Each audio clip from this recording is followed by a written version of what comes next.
My parents spent my life calling me the dumb one, while my sister was paraded as the golden child of our family.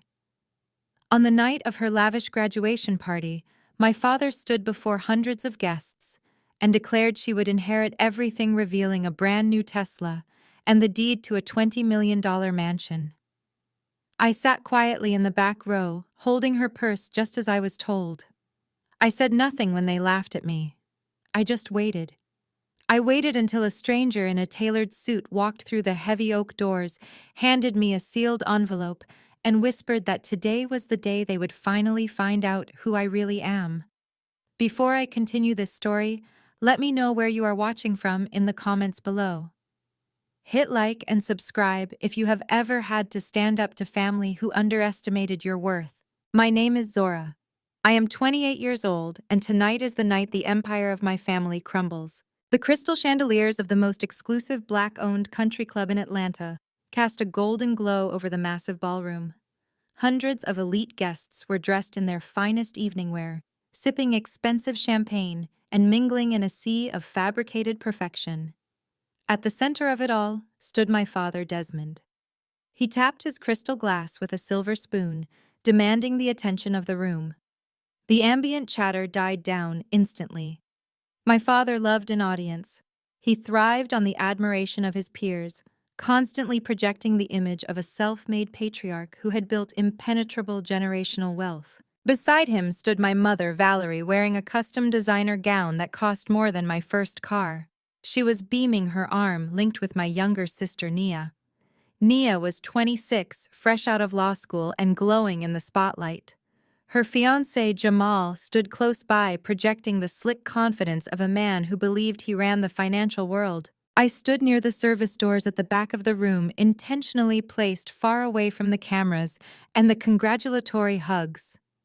In my hands, I clutched the heavy designer purse belonging to Nia, because my mother had explicitly told me my only job tonight was to be useful to my sister. My father cleared his throat, his booming voice echoing through the sound system. Family, friends, and esteemed colleagues, we are gathered tonight to celebrate Black excellence in its purest form. He gestured grandly toward Nia. My youngest daughter has just graduated at the top of her law school class. She is the brain of this family, the very future of our legacy. Applause erupted. Nia smiled modestly, playing her part to perfection. Then the gaze of my father swept over the crowd, landing directly on me in the shadows. He chuckled, a sound that always preceded cruelty. And Zora, well, thank you for holding the purse of your sister tonight. We all know reading those big college words was always too hard for you, but at least you can carry a bag. A wave of polite, mocking laughter washed over the ballroom. Heat flared in my cheeks, but I kept my posture rigid. I did not drop my gaze. I did not shrink. The laughter stung, but it was nothing new. It was just an echo of the soundtrack of my childhood. My grip tightened on the leather straps of the bag. The glittering ballroom seemed to fade, replaced by the memory of our kitchen table 18 years ago. I was 10 years old, staring at a vocabulary worksheet. The letters danced and twisted on the page, refusing to form coherent words. My severe dyslexia made reading feel like trying to decipher a foreign language while blindfolded. Valerie had slammed her hand on the table that night, making my pencils jump. "You are a slow embarrassment to a family of achievers," she had hissed, her face contorted with frustration. "Why cannot you be more like your sister? Nia is 2 years younger than you and reads better than you do. You are dragging down the standard of this entire household." They never hired a tutor. They never sought specialized help for my learning disability. Instead, they branded me the dumb one. They poured every resource, every ounce of encouragement, and every dollar into Nia. While she received private coaching and accolades, I taught myself how to navigate a world built for people whose brains processed information differently than mine. I discovered that while words jumbled in my mind, numbers and data systems made perfect, beautiful sense. I saw patterns where others saw chaos, but my family never cared to notice my actual talents. To them, I was just the scapegoat, the defective product of their otherwise flawless lineage. The voice of my father pulled me back to the present. He was gesturing dramatically toward the center of the dance floor, where a large object sat, covered by a velvet cloth. But tonight is not about shortcomings, my father proclaimed, his chest puffed out with pride. Tonight is about rewarding excellence. Nia, Jamal, come forward. Nia and Jamal stepped into the center of the room. At the nod of my father, two valets pulled back the velvet cloth, revealing a gleaming brand new Tesla. The crowd gasped and applauded. Nia squealed, throwing her arms around the neck of our father. But that is not all. Desmond continued, his voice rising over the cheers. He reached into his tuxedo jacket and pulled out a thick leather-bound folder. A car is just a toy. Generational wealth is about land. It is about legacy. Nia, Jamal. As your wedding gift, your mother and I are officially signing over the historic Buckhead estate. The $20 million mansion is yours. The ballroom erupted into a standing ovation. Valerie was dabbing her eyes with a silk handkerchief, playing the role of the generous matriarch. People were raising their glasses, toasting to the incredible success and generosity of my father. Jamal took the folder, holding it up like a trophy. He grabbed the microphone from my father. Thank you, sir. I promise to lead the financial future of this family into the stratosphere. He locked eyes with me across the room, his lips curling into an arrogant smirk. He actually pointed the microphone in my direction. Do not look so sad back there, Zora. When Naya and I move into the estate, we are going to need a good housekeeper. I will even pay you double minimum wage. More laughter rippled through the crowd. My own mother joined in, shaking her head at me as if my very presence was a stain on the perfection of the evening. I looked at the sleek Tesla. I looked at the leather folder containing the deed to the Buckhead mansion. I looked at the smug faces of my family basking in the glow of their fabricated superiority. I did not say a word. I simply reached into my pocket and silenced the alarm on my phone. It was exactly 8 o'clock. At that precise moment, the heavy oak doors at the back of the ballroom swung open with a resounding thud. The sudden noise cut through the music and the applause. The crowd parted instinctively as a man strode into the room. It was Attorney Sterling. He was impeccably dressed in a charcoal custom-tailored suit, carrying a sleek leather briefcase. He radiated an aura of absolute authority. My father, visibly annoyed by the interruption of his grand moment, stepped off the stage. "Excuse me," Desmond demanded, his voice echoing through the sudden silence of the room. "This is a private event. Who do you think you are?" Sterling did not even glance at my father. He walked right past the new Tesla, right past the golden child and her arrogant fiancé, and right past the furious patriarch of the family. He walked in a straight, unwavering line to the back of the room, stopping directly in front of me. The entire ballroom held its breath. Hundreds of eyes shifted from the stage to the shadows where the dumb sister was standing.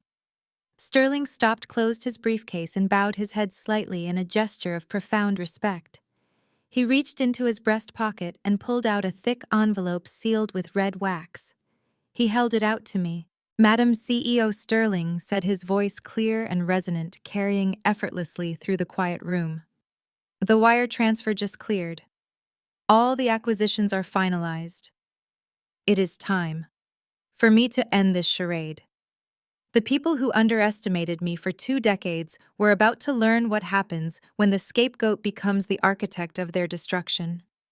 I took the envelope, the paper feeling cool against my skin. I let the silence stretch out.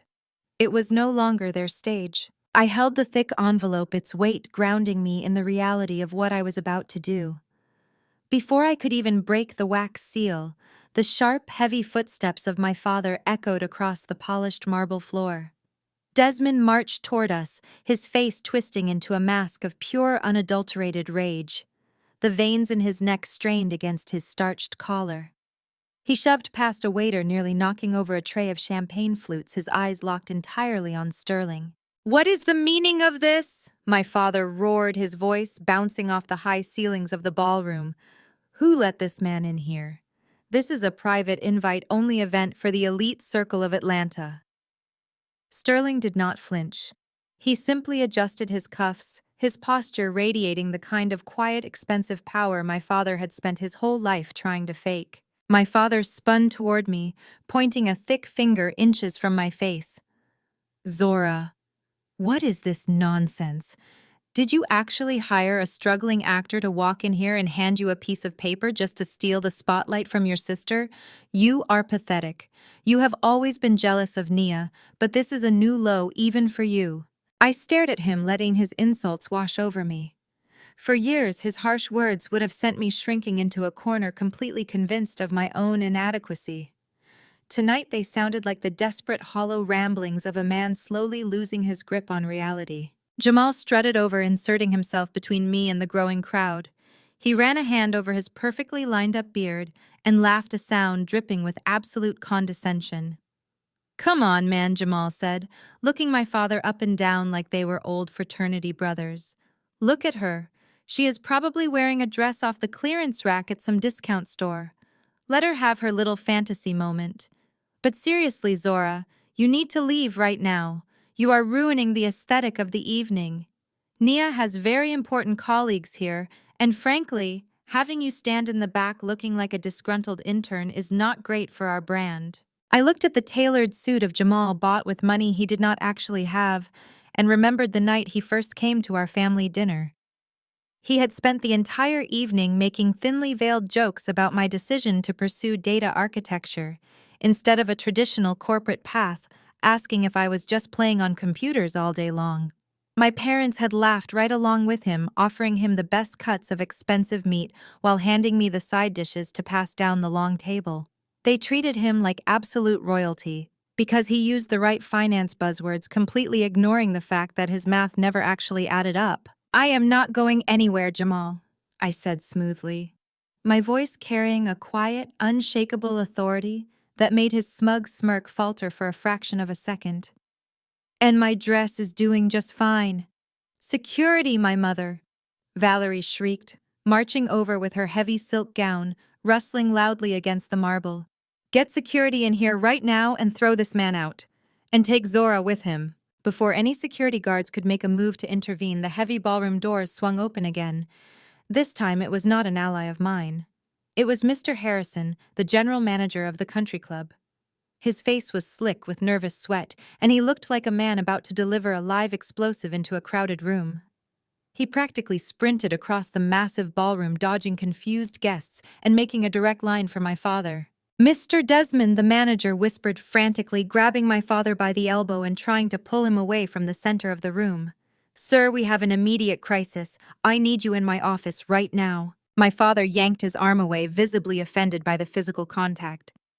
"Do not touch me, Harrison. Can you not see we are in the middle of a celebration? My daughter is a brilliant lawyer and we are toasting to her future. Whatever trivial issue you have with the catering staff, deal with it yourself." "Sir, it is not the catering staff," the manager pleaded, his voice cracking with undeniable panic. He leaned in closer, dropping his volume to an urgent hush. "It is your card, sir, the black card you put on file for tonight." "What about it?" my father snapped, rolling his eyes at the crowd, as if to apologize for the sheer incompetence of the help. "It declined," Mr. Harrison whispered loudly. I stepped forward, purposely closing the distance between us. "Speak up, Mr. Harrison," I demanded, my voice sharp and commanding. My father is a proud man. He believes in full transparency with his esteemed guests. Whatever you have to say to him, you can say to the whole room. My father glared at me, his fists clenching tightly at his sides. "Shut your mouth, Zora." He turned back to the terrified manager. "Run the card again. It is just a simple bank error." Mr. Harrison shook his head violently, wiping sweat from his forehead with a white cloth handkerchief. "I ran it 6 times, sir. I even called the strict authorization line. The bank put a hard block on your account. The account is frozen due to insufficient funds. The bill for tonight is exactly $150,000.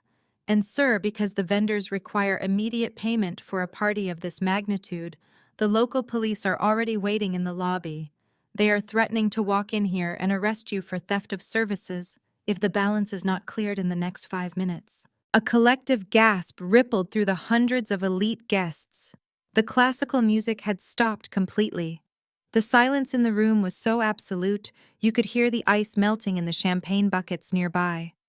The perfectly manicured faces of Atlanta high society shifted rapidly from admiration to sheer unadulterated shock. My mother clutched her chest, her expensive diamond necklace glittering under the bright lights as she began to hyperventilate. Her eyes darted frantically around the room, taking in the harsh, judgmental stares of the women from her prestigious country club committee. The very women she had spent decades trying to impress were now whispering behind their hands, watching her carefully constructed world shatter in real time. "This is a mistake!" Valerie shrieked, her voice pitched high with rising hysteria. "Desmond, fix this right now. Tell them it is a mistake." My father stood frozen, his mouth opening and closing like a fish pulled out of water. The confident patriarch who just moments ago boasted about $20 million mansions was completely paralyzed by a catering bill he could not afford. Valerie spun around, her panicked eyes landing squarely on Jamal. She lunged forward, grabbing his arm with desperate manic strength. Jamal, honey, you manage a $50 million hedge fund. Please, you have to cover this bill right now. Give the manager your card. Desmond will wire you the money on Monday morning when the bank fixes this ridiculous error. Please do not let them call the police on us." Jamal physically recoiled, stepping back so quickly he nearly tripped over the long train of the dress worn by Nia. The slick, arrogant finance brother suddenly looked exactly like a cornered rat. He avoided the pleading gaze of my mother, running his hand nervously over the back of his neck. I cannot do that right now, Valerie," Jamal stammered, his voice dropping an entire octave. "My capital is tied up in highly leveraged assets. It is a weekend. The stock markets are closed. All my funds are completely illiquid right now. I do not have access to that kind of liquid cash on a Saturday night." I watched the warm color drain completely from the face of my sister. Nia looked at Jamal, the man who had promised her the world, realizing he could not even cover the basic cost of her graduation dinner. "Illiquid," Nia shrieked. "Jamal, what are you talking about? Just use your black card. I said I cannot." Jamal snapped, his temper flaring aggressively to cover his deep embarrassment. Mr. Harrison took a step back, gesturing nervously toward the main doors. "I am deeply sorry, Desmond, but I have to let the police officers in. I have my own job and reputation to protect." Wait. My single word cut through the chaos like a sharp blade. I stepped past my trembling mother, past my paralyzed father, and past the fraudulent fiancé of my sister. I walked directly up to Mr. Harrison. I reached into the sleek designer clutch I had purchased with my own hard-earned money, not the cheap bag I was holding for Nia, and pulled out a heavy, solid gold corporate credit card. The heavy metal gleamed brightly under the crystal chandeliers. I held it out to the manager, placing it firmly in his sweaty palm. "Run this," I said, my voice steady and completely void of any emotion. "Charge the entire $150,000 to my account. I would not want my dear sister going to a dirty jail cell on her special night." Mr. Harrison stared down at the gold card resting in his hand. He looked closely at the name proudly engraved on the metal. Zora Holdings, LLC. He swallowed hard, nodded rapidly, and practically ran back toward the front reception desk to process the payment. The grand ballroom remained locked in a suffocating silence. The wealthy guests were stunned beyond belief. The dumb dyslexic sister, the one who was just publicly humiliated and told to carry purses, had just casually dropped $150,000 without batting an eye. My mother lunged forward, her fingers digging viciously into my upper arm. Her perfectly manicured acrylic nails bit deeply into my skin. Her eyes were wide, completely manic, and filled with a toxic mixture of wild confusion and burning rage. "Whose credit card did you steal, you foolish girl, Valerie?" hissed her voice, a venomous whisper, meant only for me, though the dead silence in the room amplified every single syllable. "Have you completely lost your mind? When the police find out you committed fraud to pay that man, they are going to lock you away forever. How dare you bring this kind of devastating shame on our family?" I looked down at the hand of my mother gripping my arm tightly. I remembered all the times she had grabbed me exactly like this, pulling me aside at family gatherings, to tell me to stop talking, to blend into the background. to stop embarrassing her by simply existing. I remembered the cold, dismissive way she had packed my bags 5 years ago, telling me that failure was contagious and she would not let me infect the bright future of my sister. I smoothly but forcefully pulled my arm out of her painful grip. I deliberately brushed the fabric of my expensive dress, where her fingers had been treating her touch like dirty dust I needed to sweep away. I met her manic stare with absolute icy calm. I let a slow, terrifying smirk spread across my face. "I did not steal anything, Mother," I said, my voice projecting clearly to every single corner of that massive ballroom.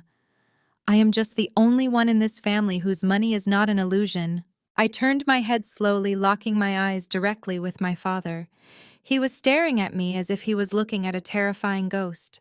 His usual arrogance was completely gone, quickly replaced by a deep, primal fear. Speaking of illusions, I continued, keeping my eyes locked on his, watching him sweat profusely under the heavy gaze of hundreds of his so-called elite peers. "Since we are paying the expensive bills tonight, why don't you tell your lovely guests the actual truth? Tell them about the foreclosure, Dad." The color drained from the face of my father so fast, he looked as though he might faint right there on the polished marble floor. His robust chest puffing swagger vanished in a single heartbeat. The booming patriarch of Atlanta high society was suddenly reduced to a trembling, ashen shell of a man. The silence in the ballroom shifted from stunned to electric. The whispers began starting as a low hum and quickly escalating into a loud, frantic buzz. The elite guests, the very people my father had spent his entire life trying to impress, were now leaning in their eyes wide with hungry fascination. They smelled blood in the water. Desmond lunged forward, his hands waving erratically in the air. He tried to laugh, but the sound came out as a desperate, choking wheeze. "Turn the music back on," he bellowed, his voice cracking violently. The DJ, looking utterly terrified, fumbled with his equipment, but no sound came out. Desmond spun around, his frantic gaze darting across the sea of faces. "Do not listen to her. My daughter is unwell. She has always been deeply disturbed. Zora is suffering from a mental breakdown. Security, please escort the guests to the terrace. We are experiencing a private medical emergency." Valerie immediately caught on to his desperate pivot. She placed a hand over her heart, her face contorting into a mask of exaggerated maternal grief. "Oh, my poor, sick girl," Valerie wailed, stepping toward me with outstretched arms. "You forgot to take your medication again, Zora. Please, everyone, clear the room. My daughter needs psychiatric help." I did not move a single inch. I stood my ground, my posture perfectly straight, my eyes locked onto the pathetic display my parents were putting on. They had used my dyslexia and my quiet nature to paint me as the defective child for my entire life. Now they were trying to weaponize my mental state to cover up their financial crimes. It was a classic play from the Desmond playbook, but I was no longer playing their game. I glanced over my shoulder and gave a sharp single nod to Attorney Sterling. Sterling did not say a word. He calmly opened his sleek briefcase and pulled out a high-tech tablet. His fingers moved with practiced, lightning-fast precision over the screen. He had already hacked the country club audio-visual network an hour before the party even started. I had paid top dollar to ensure Zenith Data Analytics had full control over the digital infrastructure of this building. A loud electronic screech echoed through the ballroom, forcing several guests to cover their ears. Then the massive mechanical screens mounted above the stage began to slowly descend from the ceiling. The lights in the ballroom dimmed automatically. Desmond lunged toward the stage, screaming at the AV technicians, who were throwing their hands up in confused surrender. "Shut it off! Cut the power to the building right now!" But it was too late. Sterling handed me a wireless silver microphone. I clicked it on the green indicator light, glowing brightly in my hand. "She is not sick, and she is certainly not crazy," I said into the microphone, my voice booming through the surround sound speakers with crystal clear authority. "I am just finally holding the receipts." The giant screens lit up simultaneously, casting a stark, blinding white light over the faces of my panicked parents. "For years, you stood in rooms just like this one and told all your wealthy friends that I was a failure." I continued, my voice echoing off the high ceilings. You told everyone I dropped out of college because the curriculum was simply too difficult for my slow brain. You told everyone I was a lazy disappointment who could not handle the rigorous academic standards of this family. I took a slow, deliberate step toward the stage, forcing my father to back away from me. The crowd parted like the Red Sea, giving me a clear path. The truth? I said, my voice hardening into steel, is that you cut off my tuition. I did not fail a single class. I was academically dismissed because the tuition checks you wrote bounced week after week. You stopped paying for my education so you could afford to pay for the lavish sorority dues of Nia. You let me get thrown out of my dorm room so you could afford the monthly lease on the luxury cars you parked in your driveway to impress your neighbors. You sacrificed my future to fund your fake lifestyle. Nia gasped loudly, clutching the arm of Jamal, who looked like he was desperately searching for the nearest exit. That is a lie. Nia screamed, her voice cracking. You are just jealous that Dad loves me more. I did not even look at her. I pointed the microphone toward the massive screens above the stage. Let us look at the numbers, since numbers never lie, I announced. With a tap on his tablet, Sterling projected a highly detailed, undeniable spread of financial documents for the entire ballroom to see. The screens displayed bank statements, tax liens, and corporate ledgers, all bearing the official seal of Desmond Heritage Developments, the real estate firm my father claimed was the crown jewel of Atlanta. The room erupted into gasps. Several older men in the front row, men I recognized as investors and country club board members, pulled out their reading glasses, staring at the screens in absolute horror. As you can all clearly see, I narrated, pacing slowly in front of the stage. Desmond Heritage Developments has been completely bankrupt for 2 straight years. My father has not closed a successful real estate deal since I was in high school. The company is nothing but a hollow shell, drowning in commercial debt. Desmond grabbed his chest, his breath coming in short, ragged gasps. He looked around wildly, realizing that the very peers he had spent decades trying to dominate were now reading the undeniable proof of his total failure. Look closely at the right side of the screen, I instructed, my voice cutting through the rising murmurs of the crowd. Those are the personal accounts of Desmond and Valerie. You will notice a series of wire transfers from an offshore lending company.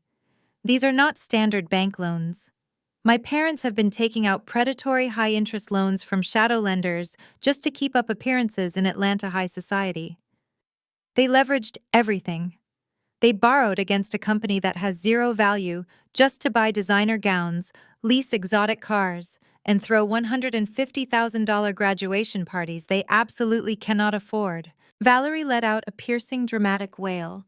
She collapsed onto a nearby chair, burying her face in her hands, attempting to play the victim of a cruel, vindictive daughter.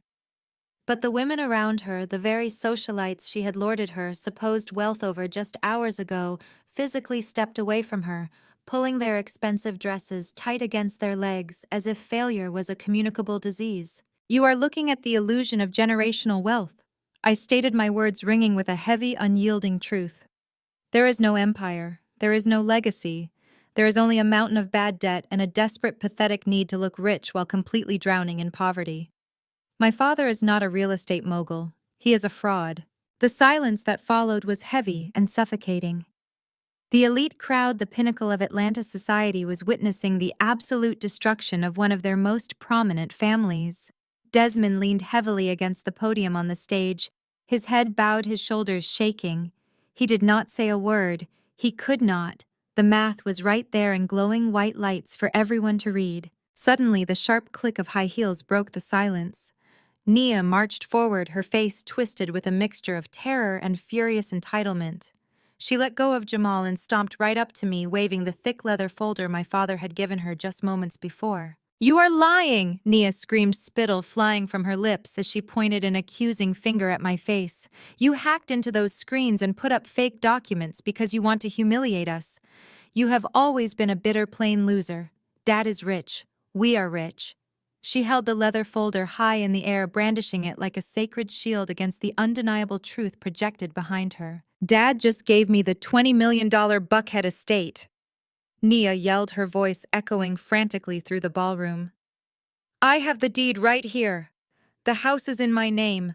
I own the estate.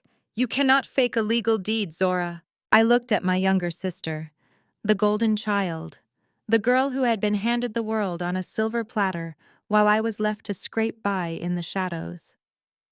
She was clutching that folder so tightly, her knuckles were completely white, desperately clinging to the illusion our parents had built for her. I let out a slow, cold laugh. The sound was chilling, devoid of any warmth or sibling affection. It echoed through the microphone, sending a visible shiver down the spine of my father. I slowly lowered the microphone, tilting my head as I looked at the panicked, trembling face of my sister. "Read the fine print, Nia," I said softly, my words perfectly amplified for the breathless crowd. "Assuming you actually know how to read." Nia stood frozen in the center of the dance floor, her perfectly contoured face draining of all its color. Her hands adorned with an expensive diamond engagement ring and a fresh French manicure began to tremble violently. The heavy leather folder my father had handed her suddenly looked like it weighed 100 pounds. She fumbled with the clasp, her manicured nails slipping against the polished brass. The loud rustle of the thick ivory paper echoed through the dead silent ballroom as she finally pulled the document out. Her eyes darted frantically across the page, scanning the dense paragraphs of legal jargon. I could see the sheer panic setting in. She was a law school graduate, but in that moment her brain was short-circuiting. She could not comprehend the words on the page because they entirely contradicted the grand wealthy reality she believed she lived in. Allow me to translate since the legal terminology seems to be confusing our recent graduate. Attorney Sterling stepped forward, his voice cutting through the heavy tension in the room like a perfectly sharpened blade. He did not need a microphone. His natural baritone commanded the absolute attention of every single person present. He pulled a matching document from his own sleek briefcase and held it up for the elite crowd to see. "What Miss Nia is holding is a fraudulent gift deed," Sterling announced, pacing slowly in front of the stunned guests. "Mr. Desmond attempted to transfer the title of the Buckhead estate to his daughter this morning. However, Mr. Desmond failed to mention that the estate has been under active bank foreclosure for exactly 90 days. A formal notice of default was filed 3 months ago due to severe consecutive missed mortgage payments. The legal cure period expired last Tuesday. Mr. Desmond does not own the $20 million mansion. The bank owns it. Therefore, the piece of paper he just handed his daughter with such grand theatricality is legally worthless. It is nothing more than expensive scrap paper." A collective horrified murmur swept through the crowd. I watched several prominent real estate developers in the front row exchange disgusted looks, shaking their heads at the sheer audacity of my father. In the circles of Atlanta high society, going bankrupt was a quiet tragedy, but faking a $20 million real estate transfer in front of your peers was the ultimate unforgivable sin. Nia dropped the deed. It fluttered to the marble floor, landing right next to the tire of the gleaming new Tesla that was likely also heavily financed and soon to be repossessed.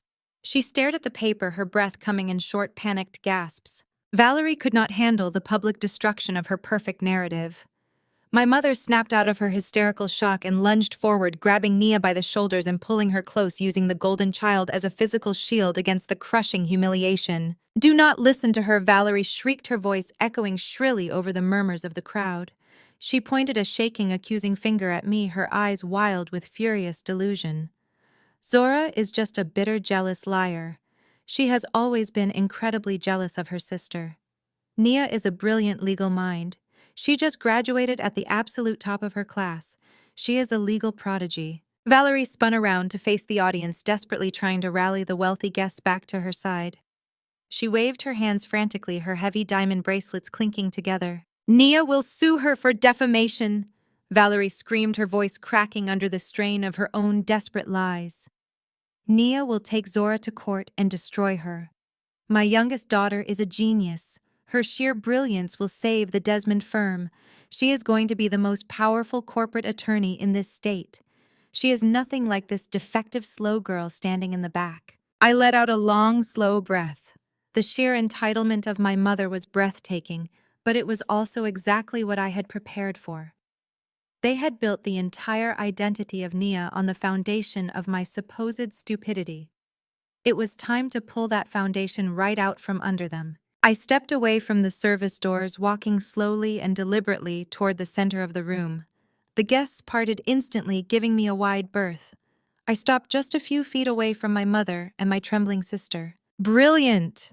I repeated, rolling the word around in my mouth like a piece of bitter candy. "You want to talk about the brilliant legal mind of your golden child. Let us talk about that, mother.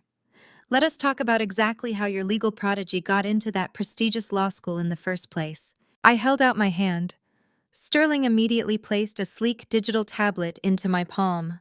I swiped the screen wirelessly, connecting my device to the massive projectors hanging above the stage. The bank foreclosure records vanished instantly, replaced by a high-resolution image of a formal academic document. "Let us talk about your law school admissions essay." "Nia," I said, my voice dangerously soft but amplified through the room. "The specific essay that did not just grant you admission, but won you the highly coveted full-ride Diversity and Innovation Legal Scholarship." Nia choked back a sob. She took a physical step backward, bumping hard against the side of the Tesla. The color that had rushed to her face completely drained away again. She knew exactly what I was about to show them. The title of the essay was displayed in bold, black letters across the massive screens. "Bridging the Gap: A Black Woman Overcoming Adversity in the Tech Space." "It is a beautifully written narrative, Nia," I continued, pacing slowly in front of the projected screens. "In it, you passionately describe your struggles as a self-taught software engineer. You detail how you spent thousands of hours in the basement of our family home, teaching yourself complex predictive data modeling. You claimed you built a revolutionary financial algorithm from absolute scratch, proving that you possessed the analytical genius required to tackle complex corporate law.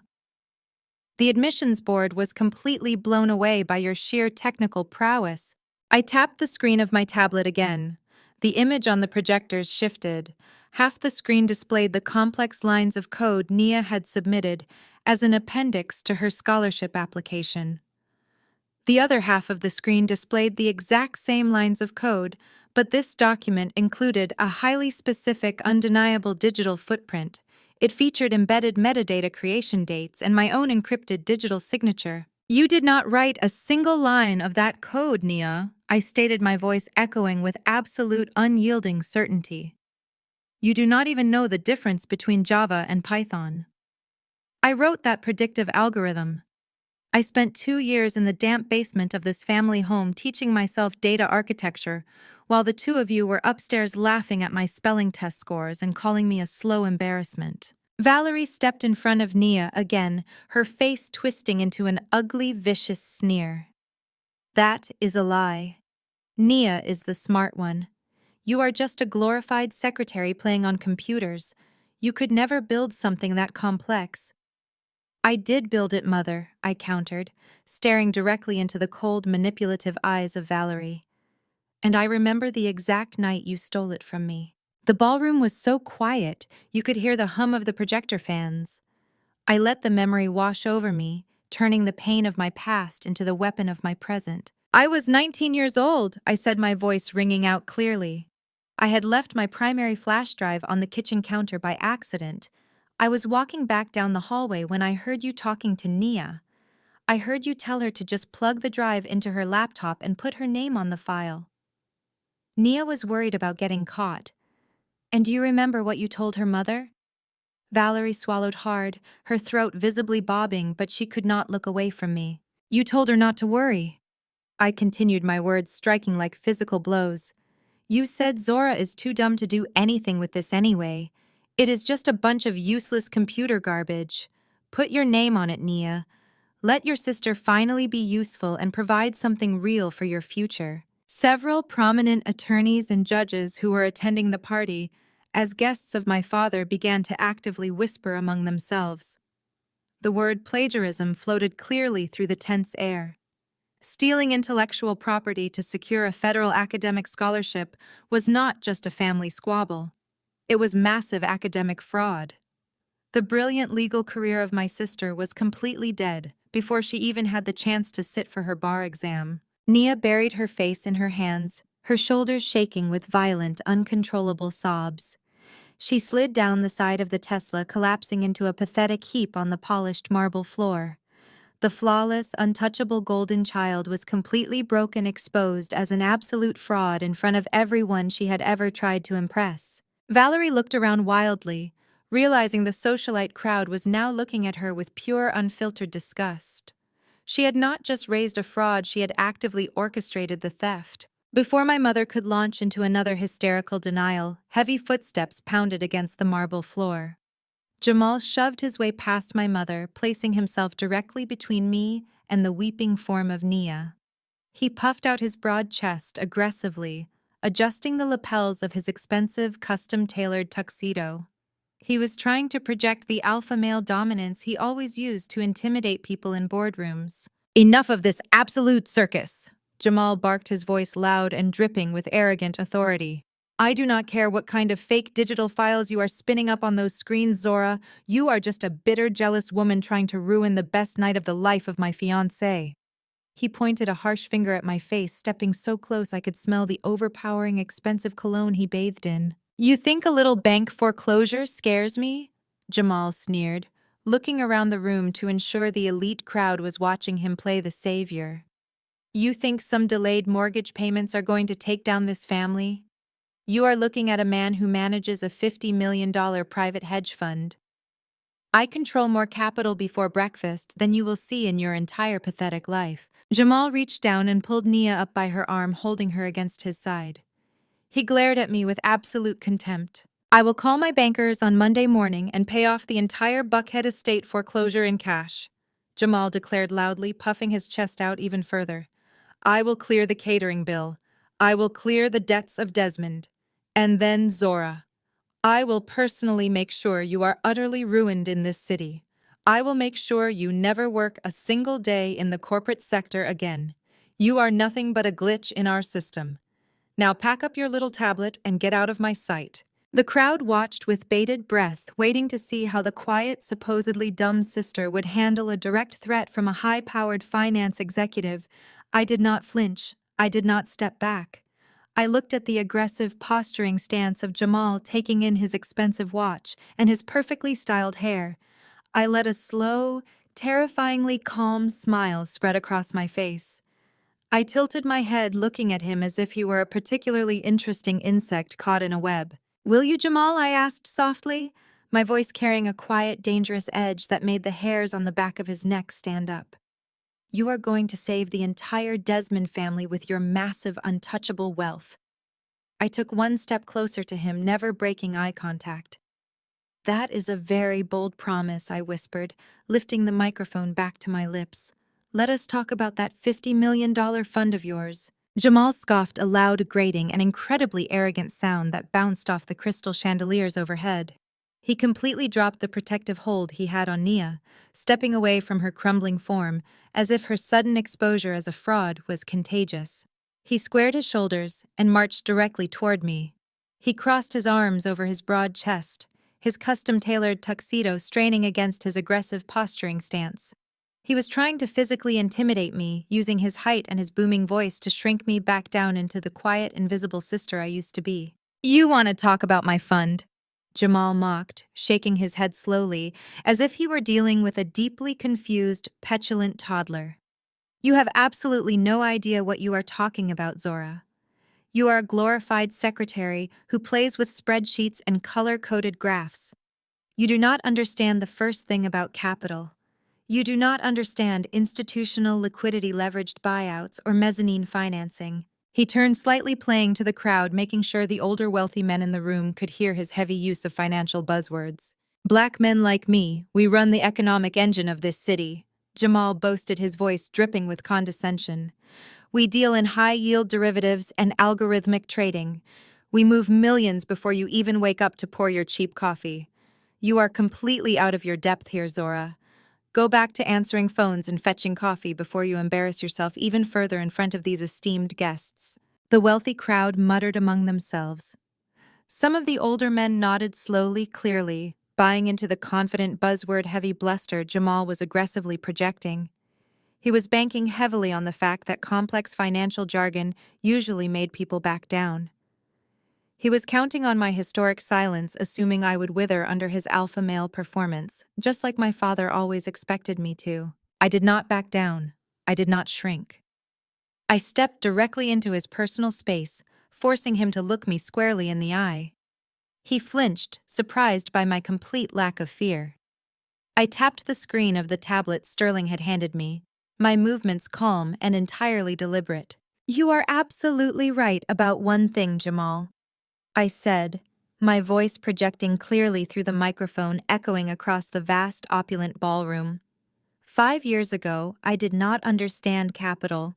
5 years ago, when my own parents threw me out onto the street with nothing but a garbage bag of old clothes and $20 in my pocket, I did not understand a lot of things. I paced slowly across the stage, letting my eyes sweep over the faces of my mother and father. Valerie looked away, unable to meet my gaze. Desmond stared at the floor.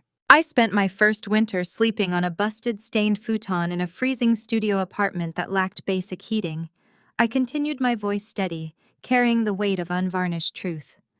I ate cheap noodles and worked 3 minimum wage jobs just to keep the lights on, all while my mother posted glossy photographs of the lavish, expensive vacations you all took together. But being incredibly hungry teaches you exactly how to hunt. I swiped my index finger sharply across the tablet screen. The massive digital projectors mounted above the stage shifted instantly. The image of the stolen law school essay of Naya vanished quickly, replaced by a complex, sprawling digital web of financial transactions. Bright red lines connected dozens of bank accounts, shell companies, and offshore LLCs. "I had to survive," I explained, looking back at Jamal, whose face was beginning to lose its arrogant flush. "So I taught myself forensic data analysis. I stayed awake until 3 in the morning, learning how to track digital money trails. I learned how to hunt down hidden, heavily encrypted assets for massive corporate clients who actually pay their bills. I learned how to dissect a fraud from a mile away. And your digital footprint, Jamal, is the messiest, most pathetic amateur trail of breadcrumbs I have ever seen in my entire professional career." Jamal let his arms drop heavily to his sides. The smug, superior smirk was completely gone from his face, quickly replaced by a nervous, rapid twitch in his jaw. "What is that garbage on the screen?" he demanded, pointing a shaking, unsteady finger at the projectors. "That means absolutely nothing. It is fake data." "It means everything," I countered, turning away from him to face the breathless ballroom. "Ladies and gentlemen, let me introduce you all to the brilliant, highly lucrative $50 million hedge fund of Jamal. He claims to be a master of the financial market. He claims to aggressively trade high-yield derivatives. But the absolute truth is, Jamal does not trade a single corporate stock.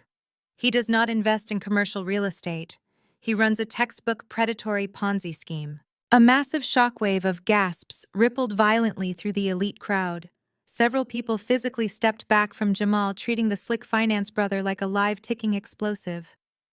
The silence was instantly shattered by furious whispers. I zoomed in on a specific dense cluster of bank accounts displayed on the giant screens.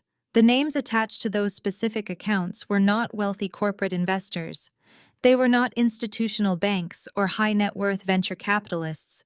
They were the names of individual people. "Look closely at the names on the screen," I commanded, my voice hardening into a blade of pure ice. "These are the victims." Jamal specifically targets elderly African American churchgoers right here in our own local community. He goes to Sunday services, plays the highly successful, pious God-fearing young businessman, and convinces sweet, trusting grandmothers to hand over their entire life savings.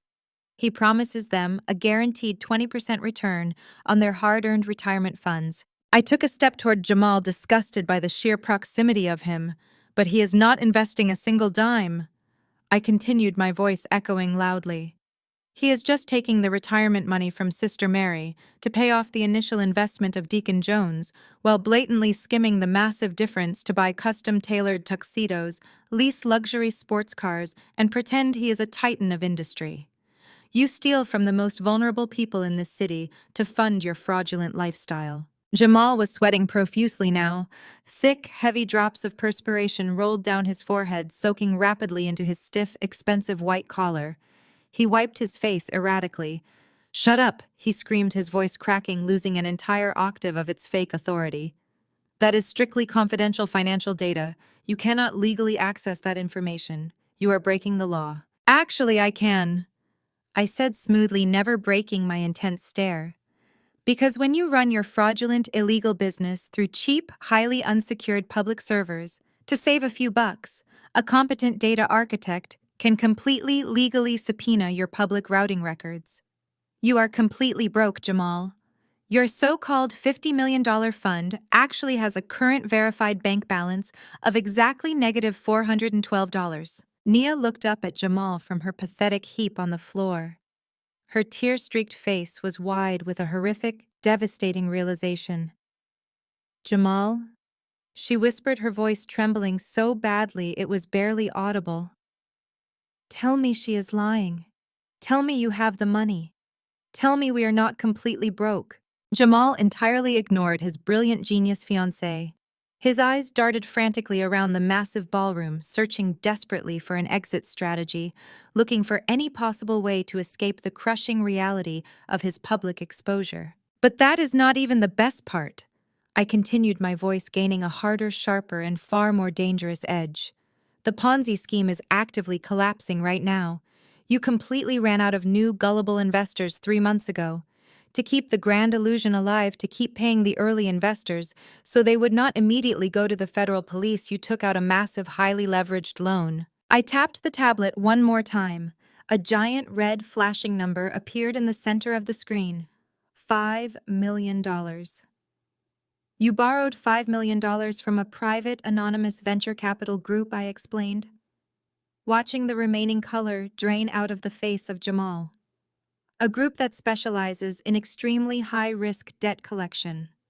A group you currently owe $5 million to, with the payment officially 30 days past due. You are out of time, Jamal." Jamal stumbled backward, his polished leather shoes slipping slightly on the marble floor. The aggressive, domineering finance brother was completely eradicated, instantly replaced by a terrified, cornered, and desperate rat. He wiped his sweaty, panicked face with the back of his trembling hand, his eyes wild and unfocused. He tried to force a laugh, but it sounded exactly like a dying, sputtering engine. "You think you are so incredibly smart, Zora?" Jamal sneered, his voice shaking violently, spittle flying from his lips. "You think you have me backed into a corner with your little slideshow? But you do not know anything about that venture capital group. You cannot prove a single thing. The CEO of that VC group is a complete ghost. Nobody knows who they are. They operate completely in the shadows. They are invisible." He puffed out his chest one last time, clinging desperately to an imaginary fabricated lifeline, trying to salvage any shred of dignity in front of the horrified Atlanta elite. "I have a private, highly confidential conference call scheduled with them tonight." Jamal shouted, his voice echoing frantically off the high ceilings. "They are extending my credit line. They are going to completely restructure my debt and give me another $2 million in liquid capital to expand my operations. They believe in my vision. So you can take your little forensic spreadsheets and your fake moral outrage and shove them. I am completely untouchable in this city." The grand ballroom was dead silent. The wealthy guests, my paralyzed parents, my weeping sister. Everyone was holding their breath, waiting for my reaction to this final desperate bluff. They fully expected me to falter. They expected the angry, loud, cornered man to somehow win the argument through sheer volume and aggressive delusion. I just stood there. I looked at his sweaty, panicked face. I looked at the tailored suit he bought with the stolen retirement funds of sweet, trusting elderly women. I let a slow, chilling, and utterly victorious smile spread across my face. I tilted my head, looking at him with absolute icy and profound pity. "Are they?" I asked softly, my voice cutting through the suffocating tension of the room like a perfectly sharpened razor. I reached into my sleek designer clutch. I slowly pulled out a heavy, solid black smartphone. I held it up in the air, the screen completely dark, letting him see it clearly under the bright crystal chandeliers. "Call them right now, Jamal," I challenged. I kept my eyes locked onto his terrified, wide stare. Call them right now. I dare you. Jamal snatched his phone from his pocket with a violent, jerky motion. His hands were shaking so badly, he nearly dropped the sleek device onto the polished marble floor. He glared at me, his eyes bulging with a toxic mixture of raw panic and cornered aggression. He was desperate to prove me wrong, to salvage his carefully constructed image in front of the wealthy elite of Atlanta, who were watching his every move with unblinking, hungry fascination. You want a show, Zora? Jamal snarled, his voice tight and breathless, practically vibrating with hostility. I will give you a show. I will put my private wealth manager on speaker right now. We will see who the real fraud is. You think you can walk in here and spout absolute nonsense without consequences? I run this city. He jabbed his thumb onto the screen, aggressively dialing a highly secured unlisted number he clearly had memorized. He pressed the speaker icon with an arrogant theatrical flourish and held the phone up high for the entire ballroom to hear. He puffed his chest out, trying to reclaim his alpha male dominance. The digital dial tone echoed loudly through the massive space, ringing once, twice, 3 times. The silence in the room was absolute and suffocating. Hundreds of wealthy guests held their breath, their eyes darting rapidly between the sweating finance executive and me. I simply stood there, my posture completely relaxed, my expression carved from solid ice. I did not blink. I did not flinch. I just waited. As the fourth dial tone rang out from the speaker of Jamal, a sharp, crisp, and highly customized digital ringtone suddenly sliced through the dead quiet of the ballroom. The sound did not come from the DJ booth. It did not come from the country club sound system. It came directly from the pocket of my designer gown. The entire crowd flinched, heads whipping around to stare at me in unison. Jamal froze completely, the phone still held rigidly high in the air. His eyes darted down to my pocket. The color completely vanished from his face, leaving him a sickening, translucent shade of gray. I slowly reached into my pocket and smoothly pulled out a secondary heavy-duty encrypted smartphone. The screen was flashing brightly, displaying an incoming secure call. I held it up, letting the customized ringtone synchronize perfectly with the ringing echoing from the speaker of Jamal. I locked eyes with him, watching his soul leave his body in real time. I swiped the screen to accept the call and brought the heavy metal device to my ear. Your request for a credit extension is denied. Jamal, I said directly into my phone. My voice instantly echoed out of the speaker he was holding in his trembling hand, loud and terrifyingly clear. You are officially in default. Jamal dropped his phone. It hit the hard marble floor with a loud, sharp crack, the expensive screen shattering into a massive spiderweb of broken glass. The crowd erupted into a massive, synchronized gasp of pure shock. Several prominent women literally covered their mouths with their hands, stepping backward rapidly, as if Jamal were suddenly highly radioactive. The dead silence was entirely broken, instantly replaced by a wave of furious, scandalized whispering. Jamal stumbled backward, his knees buckling slightly under his own weight. He looked at me as if I had just grown horns, and breathed actual fire. You...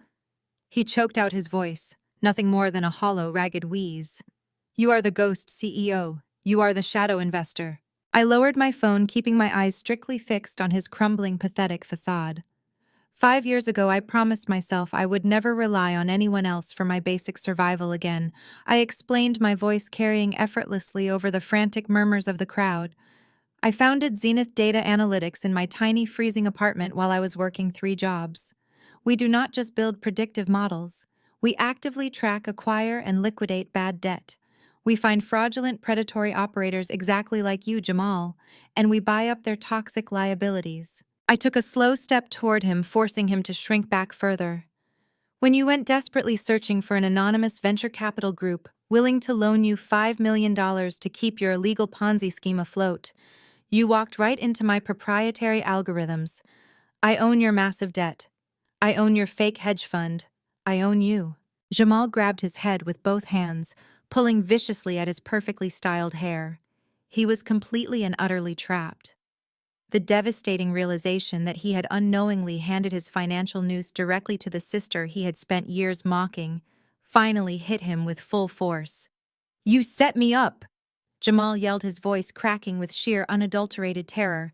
"You orchestrated this entire thing just to ruin me tonight." "I did not set you up," I replied coldly, my voice projecting unwavering authority. "You set yourself up the minute you decided to steal retirement funds from innocent, vulnerable, elderly women. I just bought the legal receipts. And as of 10 minutes ago, my legal team officially forwarded your entire encrypted financial ledger along with the names of all your victims and the undeniable proof of your massive fraud to the Securities and Exchange Commission, the federal authorities, and the local district attorney. You are not going to a honeymoon in the Maldives, Jamal. You are going to federal prison." Nia scrambled to her feet. The tear-streaked, pathetic victim act completely evaporated from her face, instantly replaced by the vicious, self-serving survival instinct she had inherited directly from our mother. She looked at Jamal, taking in his shattered phone, his sweating, terrified face, and the absolute reality that he was completely bankrupt and inevitably heading behind bars. The fairy tale life of private jets, limitless black cards, and $20 million mansions was entirely dead. Nia did not hesitate for a single solitary second. She grabbed her left hand, violently twisting the massive, expensive diamond engagement ring off her finger. "You lied to me!" Nia screamed, her voice shrill and piercing, echoing harshly over the chaos of the room. "You told me you were rich. You told me we were going to run the economy of this city. You are nothing but a broke, pathetic criminal." She threw the heavy diamond ring directly at his face with all her might. It bounced hard off his chest and clattered away across the polished dance floor, rolling under a catering table.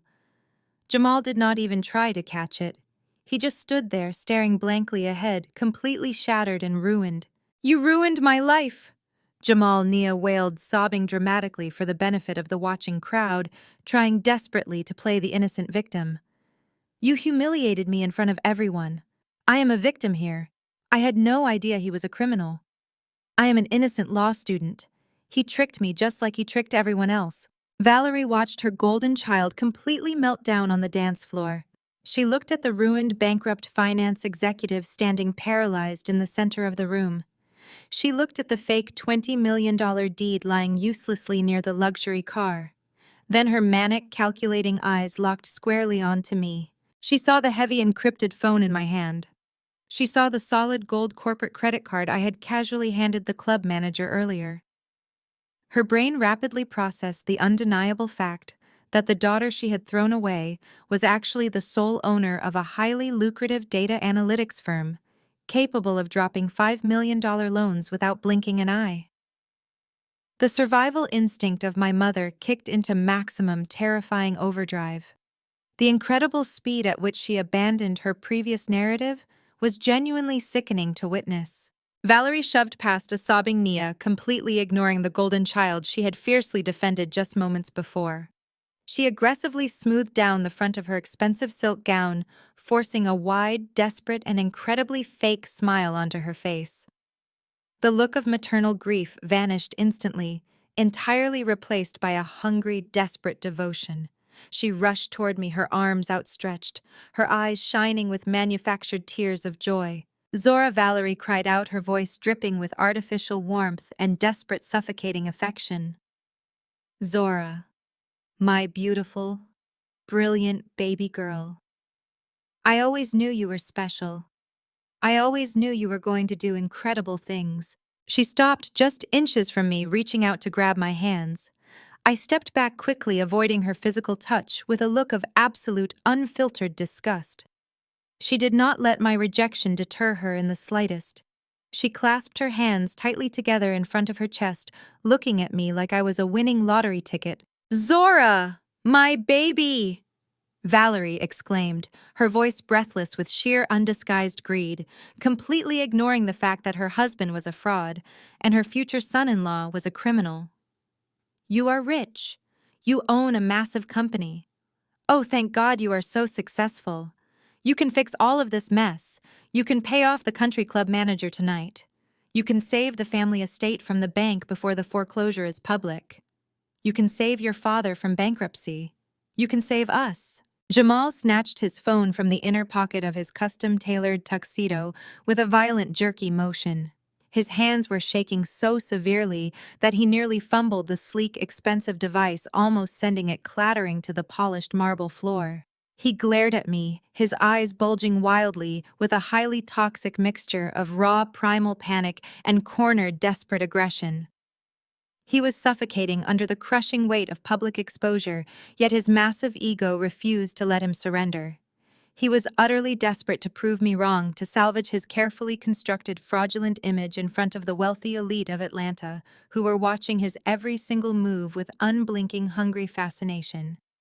They were the very people he had spent years manipulating, and now they were waiting to see if the golden boy of finance was truly nothing more than a common thief. "You want a show?" "Zora." Jamal snarled, his voice tight, breathless, and practically vibrating with naked hostility. "I will give you a show. I will call my ultimate financial lifeline. I will put my private anonymous venture capital investor on speaker right now for this entire room to hear. We will see who the real fraud is tonight. You honestly think you can walk in here dressed in your little clearance rack gown and spout absolute nonsense without facing severe consequences? I run the economy of this city. I move millions of dollars before you even wake up.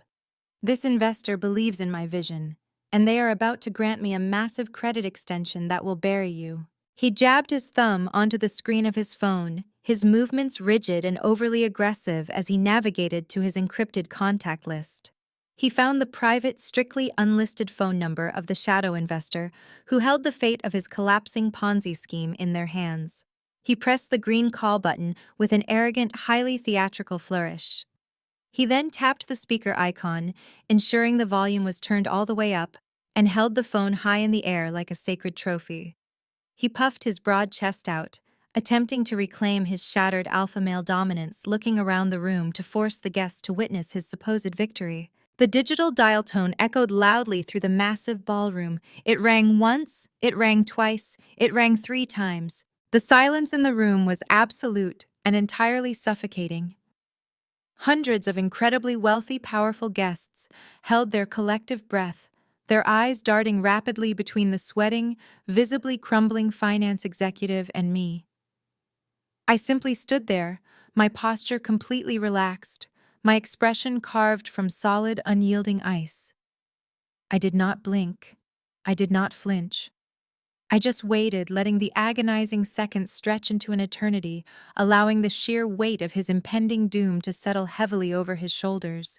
As the 4th dial tone rang out from the speaker of the phone, Jamal was holding a sharp, crisp, and highly customized digital ringtone suddenly sliced through the dead quiet of the ballroom. The sound did not come from the DJ booth at the edge of the stage. It did not come from the massive, high-fidelity sound system of the country club. It did not come from any of the guests standing in the crowd. It came directly from the pocket of my designer gown. The entire crowd physically flinched, their heads whipping around to stare at me in perfect, synchronized shock. Jamal froze completely, his arms still held rigidly high in the air. The confident, sneering mask he wore instantly melted away. His eyes darted down to my pocket, tracking the source of the crisp digital chime. The last remaining color completely vanished from his face, leaving his skin a sickening translucent shade of ashen gray. He stopped breathing entirely. I slowly reached into the hidden pocket of my dress. I smoothly pulled out a secondary heavy-duty encrypted smartphone. The screen was flashing brightly, displaying an incoming secure call routed through a highly complex network of untraceable servers. I held the device up, letting the customized ringtone synchronize perfectly with the echoing ringing coming directly from the speaker of Jamal. I locked my eyes with his, watching his arrogant soul leave his trembling body in real time. I swiped the bright screen with my thumb to accept the call. I brought the heavy metal device to my ear. "Your request for a credit extension is denied, Jamal. You are officially in default." My voice instantly echoed out of the speaker he was holding in his own trembling hand, loud, chilling, and terrifyingly clear. The words hung in the air, a definitive lethal death sentence for his fraudulent empire. Jamal dropped his phone. His fingers simply gave out, completely devoid of strength. The expensive device hit the hard marble floor with a loud, sharp crack. The impact shattered the pristine screen into a massive, jagged spiderweb of broken glass. The speaker sparked briefly, emitting a harsh burst of static before dying, completely plunging the grand ballroom back into a suffocating, heavy silence. Then the crowd erupted. A massive, synchronized gasp of pure, unfiltered shock ripped through the room. Several prominent women physically covered their mouths with their hands, stepping backward rapidly, as if Jamal were suddenly highly radioactive. The dead silence was entirely broken, instantly replaced by a tidal wave of furious, scandalized whispering.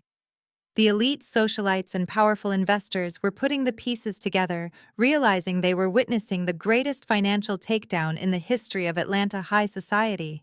Jamal stumbled backward, his knees buckling slightly under his own substantial weight. He looked at me as if I had just grown horns and breathed actual fire. "You," he choked out, his voice reduced to nothing more than a hollow, ragged, and pathetic wheeze. "You are the ghost CEO. You are the anonymous shadow investor." I lowered my phone, keeping my eyes strictly fixed on his crumbling, pathetic facade. "I told you earlier that my money is not an illusion," I explained, my voice carrying effortlessly over the frantic, chaotic murmurs of the crowd. "When you went desperately searching for a private, unregulated venture capital group willing to loan you $5 million to keep your highly illegal Ponzi scheme afloat, you walked right into my proprietary algorithms. You are looking at the founder and sole owner of Zenith Data Analytics. My firm does not just build predictive models. We actively track, hunt, and acquire massive portfolios of bad debt. We specifically seek out fraudulent, predatory operators exactly like you, Jamal, and we buy up their toxic liabilities." I took a slow, deliberate step toward him, forcing him to shrink back even further until his shoulders hit the edge of a catering table. "I bought your debt because I wanted to be the one holding the leash." I stated, my words striking him like physical blows. "I own your massive debt. I own your fake hedge fund. I own you. And as of 10 minutes ago, my legal team officially forwarded your entire encrypted financial ledger, along with the names of all the vulnerable elderly women you stole from, and the undeniable proof of your massive fraud, directly to the federal authorities and the local district attorney. You are not going to a luxury honeymoon in the Maldives, Jamal. You are going to a federal prison cell." The sheer terror radiating from Jamal was palpable. He was completely and utterly trapped. The devastating realization that he had unknowingly handed his financial noose directly to the sister he had spent years mocking finally hit him with full, crushing force. He clutched his chest, struggling to pull air into his lungs, his eyes darting frantically around the massive ballroom, searching desperately for an exit strategy that did not exist. Nia scrambled to her feet. The tear-streaked, pathetic victim act completely evaporated from her face, instantly replaced by a vicious, self-serving survival instinct she had clearly inherited directly from our mother.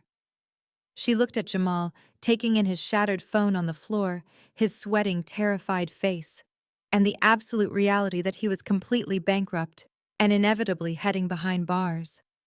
The fairy tale life of private jets, limitless black cards, and $20 million mansions was entirely dead. The man she thought was her golden ticket to extreme wealth was nothing but a broke, predatory criminal. Nia did not hesitate for a single solitary second.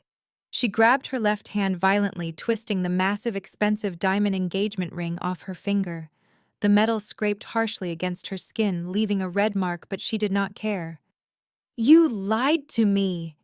Nia screamed, her voice shrill, piercing and echoing harshly over the chaos of the room. "You told me you were rich. You told me we were going to run the economy of this city. You are nothing but a broke, pathetic, disgusting criminal." She wound her arm back and threw the heavy diamond ring directly at his face with all the furious strength she possessed. The ring bounced hard off his broad chest and clattered away across the polished dance floor, rolling under a nearby table. Jamal did not even try to catch it. He did not even look at her. He just stood there, staring blankly ahead, completely shattered and permanently ruined. "You ruined my life, Jamal." Nia wailed, sobbing dramatically for the benefit of the watching crowd, trying desperately to play the innocent victim to salvage her own reputation. You humiliated me in front of everyone. I am a victim here. I had absolutely no idea he was a criminal. I am an innocent law student. He tricked me just like he tricked everyone else. Valerie watched her golden child completely melt down on the dance floor. She looked at the ruined, bankrupt finance executive standing paralyzed in the center of the room. She looked at the fake $20 million deed lying uselessly near the luxury car. Then her manic, calculating eyes locked squarely onto me. She saw the heavy encrypted phone in my hand. She saw the sleek designer gown I was wearing. Her brain rapidly processed the undeniable fact that the daughter she had thrown away, the daughter she had deemed completely defective and stupid, was actually the sole owner of a highly lucrative data analytics firm capable of dropping $5 million loans without blinking an eye. The survival instinct of my mother kicked into maximum, terrifying overdrive. The incredible speed at which she abandoned her previous narrative was genuinely sickening to witness. Valerie shoved past a sobbing Nia, completely ignoring the golden child she had fiercely defended just moments before. She aggressively smoothed down the front of her expensive silk gown, forcing a wide, desperate, and incredibly fake smile onto her face. The look of maternal grief and outrage vanished instantly, entirely replaced by a hungry, desperate devotion. She rushed toward me, her arms outstretched, her eyes shining with manufactured tears of joy. She practically sprinted across the marble floor, stepping directly over the shattered pieces of the phone Jamal had dropped. "Zora, my baby, you're rich. You can save us." Valerie did not even blink at the shattered pieces of the phone lying on the floor. She stepped right over the absolute destruction of Jamal and lunged toward me. Her eyes were completely wild, shining with a terrifying manic gleam of pure greed. The vicious, sneering monster, who had spent my entire life degrading me, vanished in a microsecond. In her place stood a weeping, desperate woman, trying to physically smother me with an affection that felt like toxic poison. She reached out her heavy diamond bracelets, clanking loudly together, trying to wrap her arms around my neck and pull me into a tight maternal embrace. I stepped back instantly. I moved with such swift, undeniable revulsion that Valerie stumbled forward, her hands grasping at empty air.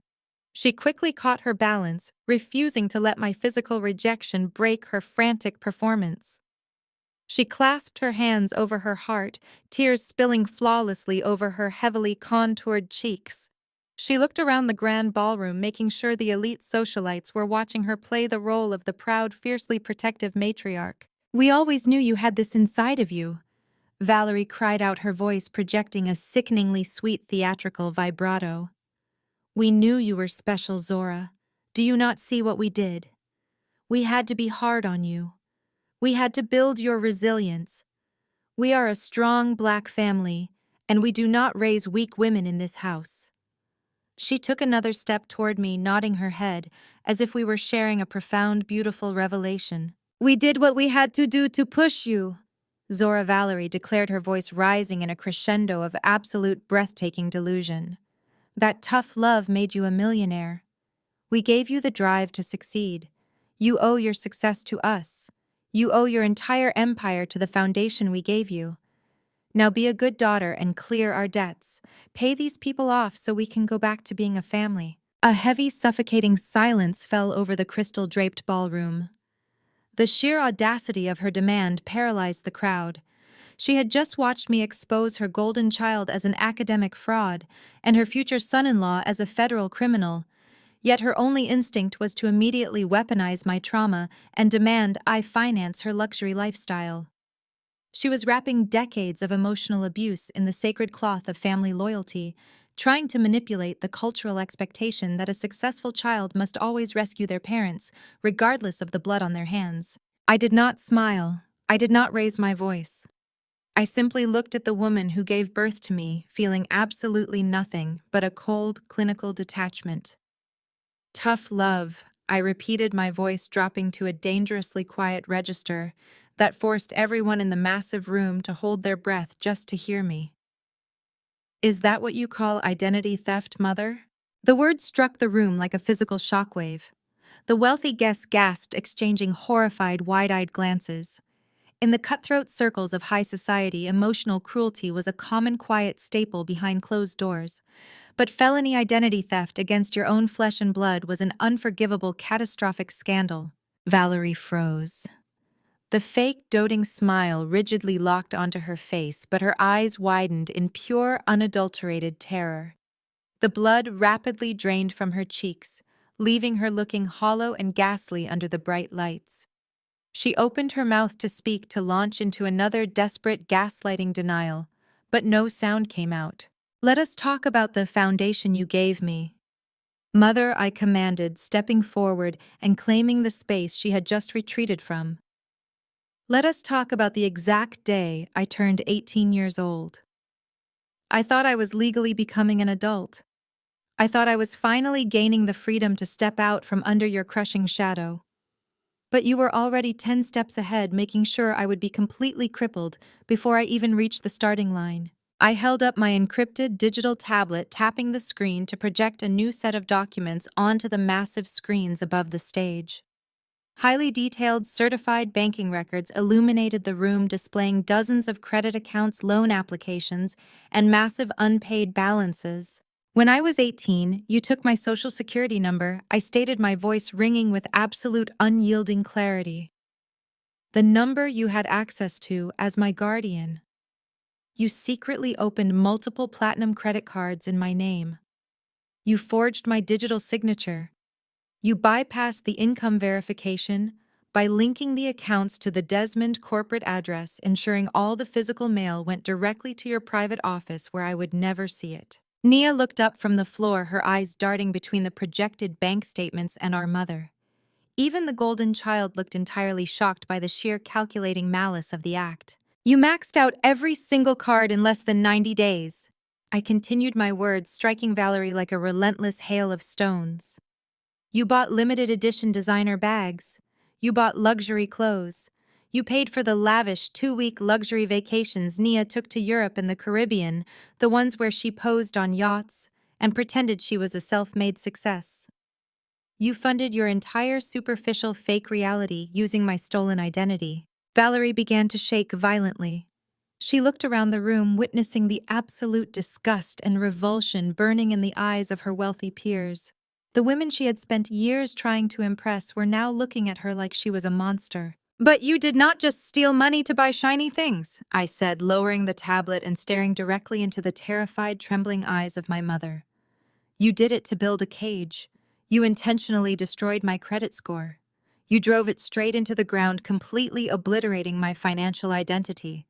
You knew the day was coming when you were going to kick me out of this house.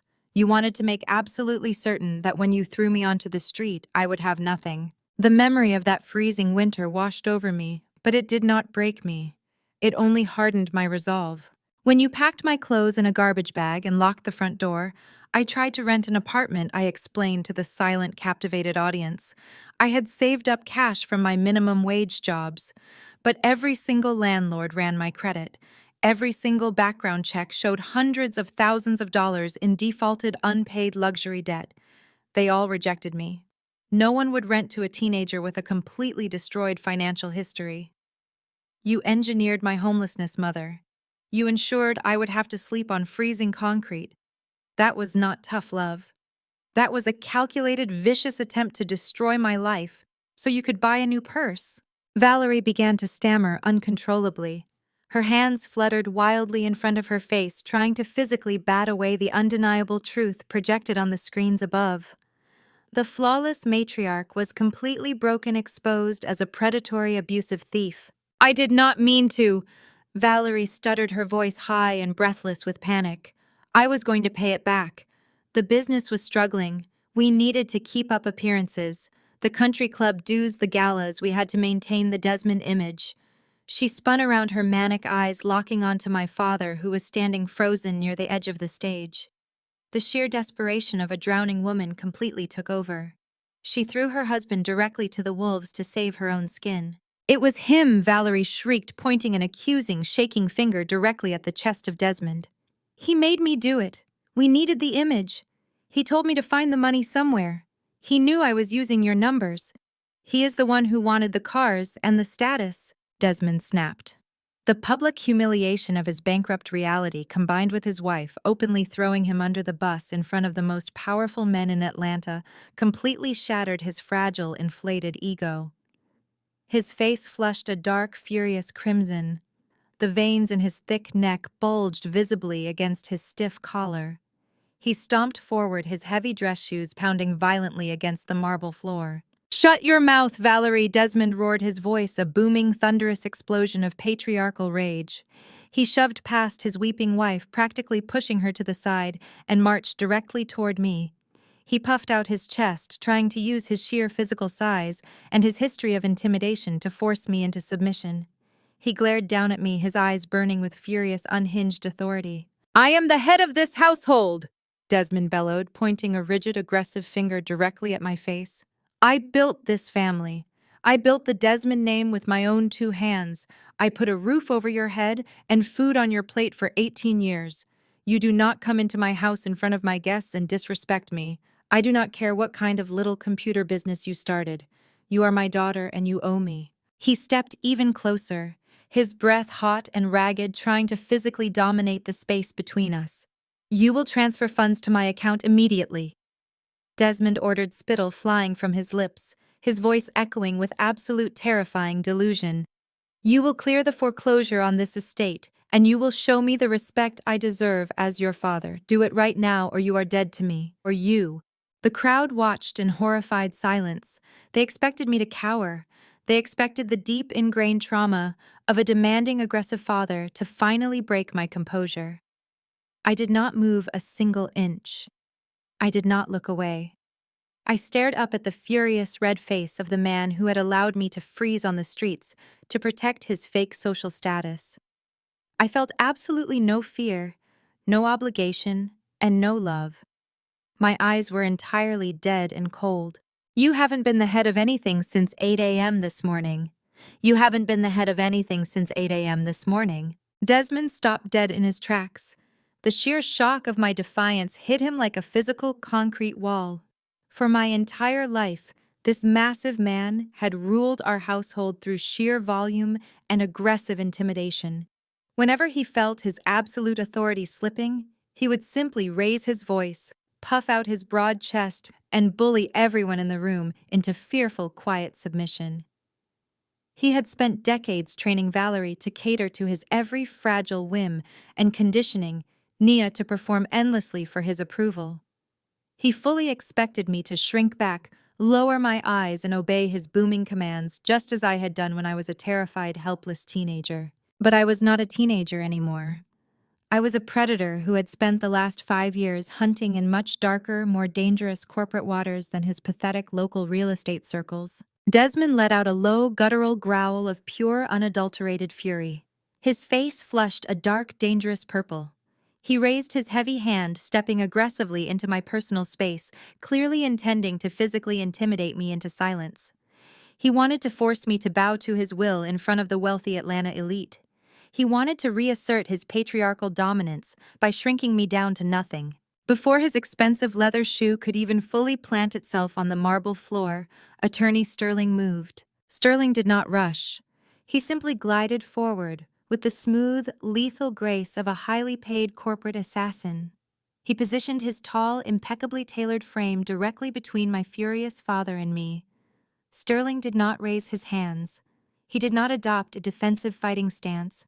He merely adjusted his gold cufflinks, squared his shoulders, and looked at Desmond with the kind of bored, clinical disdain usually reserved for a stain on the sidewalk. "Mr. Desmond, I suggest you lower your voice when speaking to my boss." Sterling said, his rich baritone voice echoing through the microphone I was holding, carrying a terrifyingly calm authority that instantly froze my father in place. "Especially since she is holding an envelope that dictates your immediate future." Desmond blinked, his bloodshot eyes darting from the cold, unyielding face of Sterling down to my hands. I slowly raised my right arm, lifting the thick ivory parchment envelope for everyone in the massive, opulent ballroom to see. The heavy red wax seal on the back caught the light of the crystal chandeliers gleaming like a drop of fresh blood. The room was so incredibly quiet that the sharp, satisfying crack of the wax breaking sounded exactly like a gunshot echoing through the space. I slid my manicured fingers inside the premium paper and pulled out a single perfectly crisp document. I unfolded it with deliberate, agonizing slowness. I did not look at my parents. I looked out at the sea of wealthy investors, prominent judges, and elite socialites who had come to celebrate the fake success of my sister. They were leaning forward, their eyes wide with hungry, unfiltered greed, desperate to see what kind of weapon I had brought to this slaughter. I turned the document around and held it up by the edges, ensuring the high-definition cameras of the hired event photographers caught every single detail. It was a certified cashier check. It was printed on heavy, secure bank paper, featuring the unmistakable, elaborate watermarks of one of the largest financial institutions on the planet. "Allow me to explain the exact nature of my business, Father," I announced, my voice ringing with absolute unshakable power. For the past year, my firm Zenith Data Analytics has been aggressively courted by a massive global conglomerate. They realized that my proprietary algorithms could track hidden liabilities and predict bad corporate debt faster than any of their own internal archaic systems. They wanted my technology. They wanted to absorb my company entirely to dominate the financial sector. I took a slow step around Sterling, making sure Desmond had a completely unobstructed view of the bold black numbers printed across the center of the check. For 12 months, I rejected every single one of their offers. I continued, my gaze locking onto the terrified, sweating face of my father. I refused to hand over my life work. But last week, I finally agreed to a deal. I authorized the sale of a 30% minority stake in my firm. I maintain absolute controlling interest. I remain the sole CEO, but I allowed them to buy a minority share for a highly specific price. I tapped the thick paper of the check with my index finger. $80 million, I stated clearly, letting the massive number echo off the high gilded ceilings of the country club. This is a fully cleared certified cashier check made out directly to me. Pure, unencumbered liquid capital. A collective gasp ripped through the ballroom. Valerie let out a strangled, high-pitched squeak, her hands flying to her throat as she stared at the staggering amount of wealth I was casually holding in my fingers. Nia stopped weeping entirely, her jaw dropping open as she stared at the check, instantly realizing that I possessed more wealth in my right hand than Jamal could ever even dream of stealing. Desmond stared at the paper. His mouth opened and closed silently. The thick veins in his neck were still bulging, but the aggressive patriarchal fury had completely evaporated instantly, replaced by a greedy, desperate hunger. His mind was rapidly trying to calculate how he could manipulate this situation to his advantage. He was looking at his salvation. But I did not just take the money, I said, my voice cutting sharply through his frantic, silent calculations. I am a very thorough businesswoman, Dad. I do not do anything without a strategic, lethal purpose. I agreed to the $80 million buyout, but I added a very specific, absolutely non-negotiable contingency clause to the final merger contract. The wealthy crowd shifted, murmuring amongst themselves, deeply fascinated by the intricate corporate warfare playing out in front of them.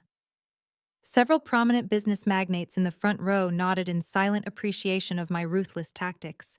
The global conglomerate that purchased the minority stake in my firm is a massive, sprawling umbrella corporation, I explained, pacing slowly across the stage, owning the absolute attention of every single person in the room.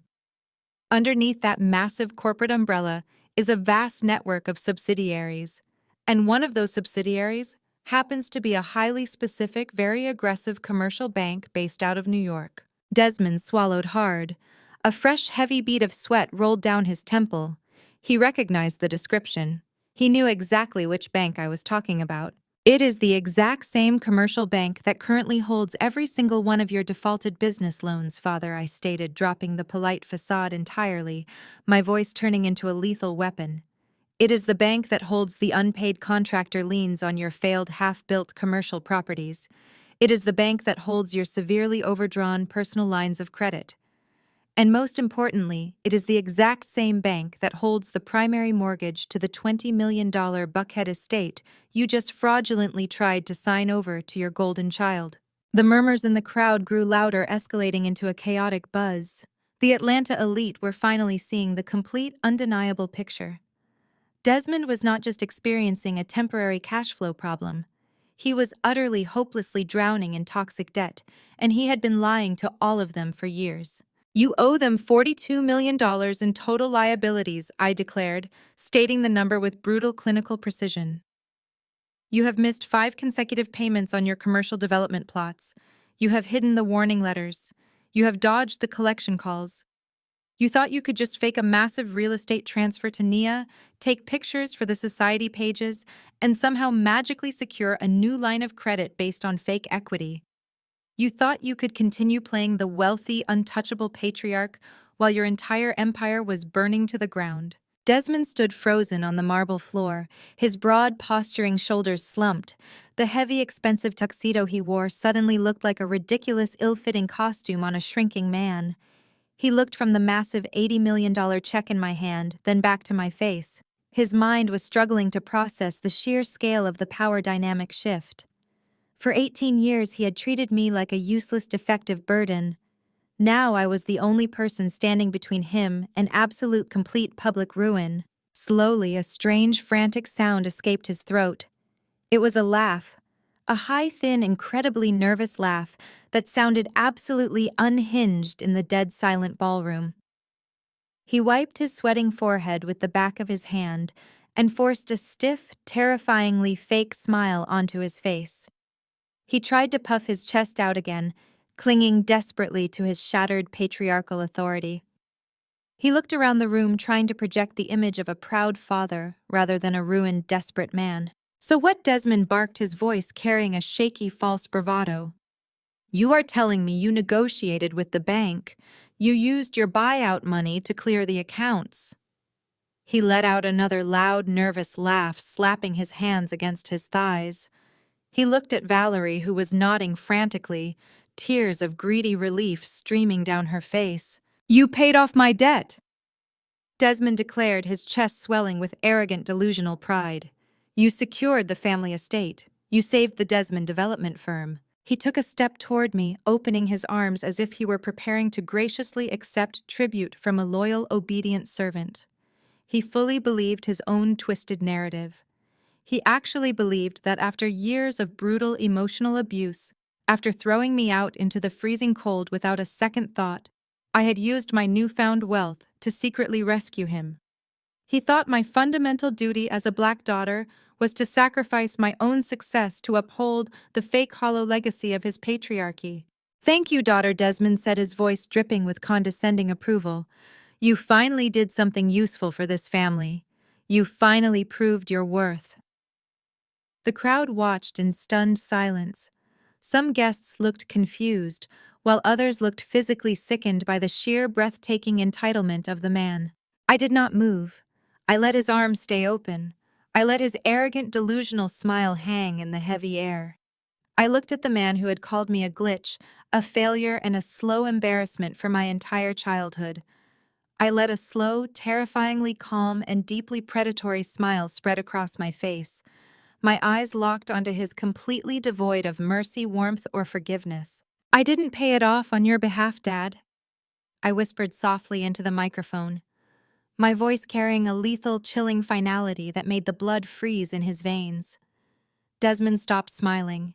His arms slowly dropped to his sides.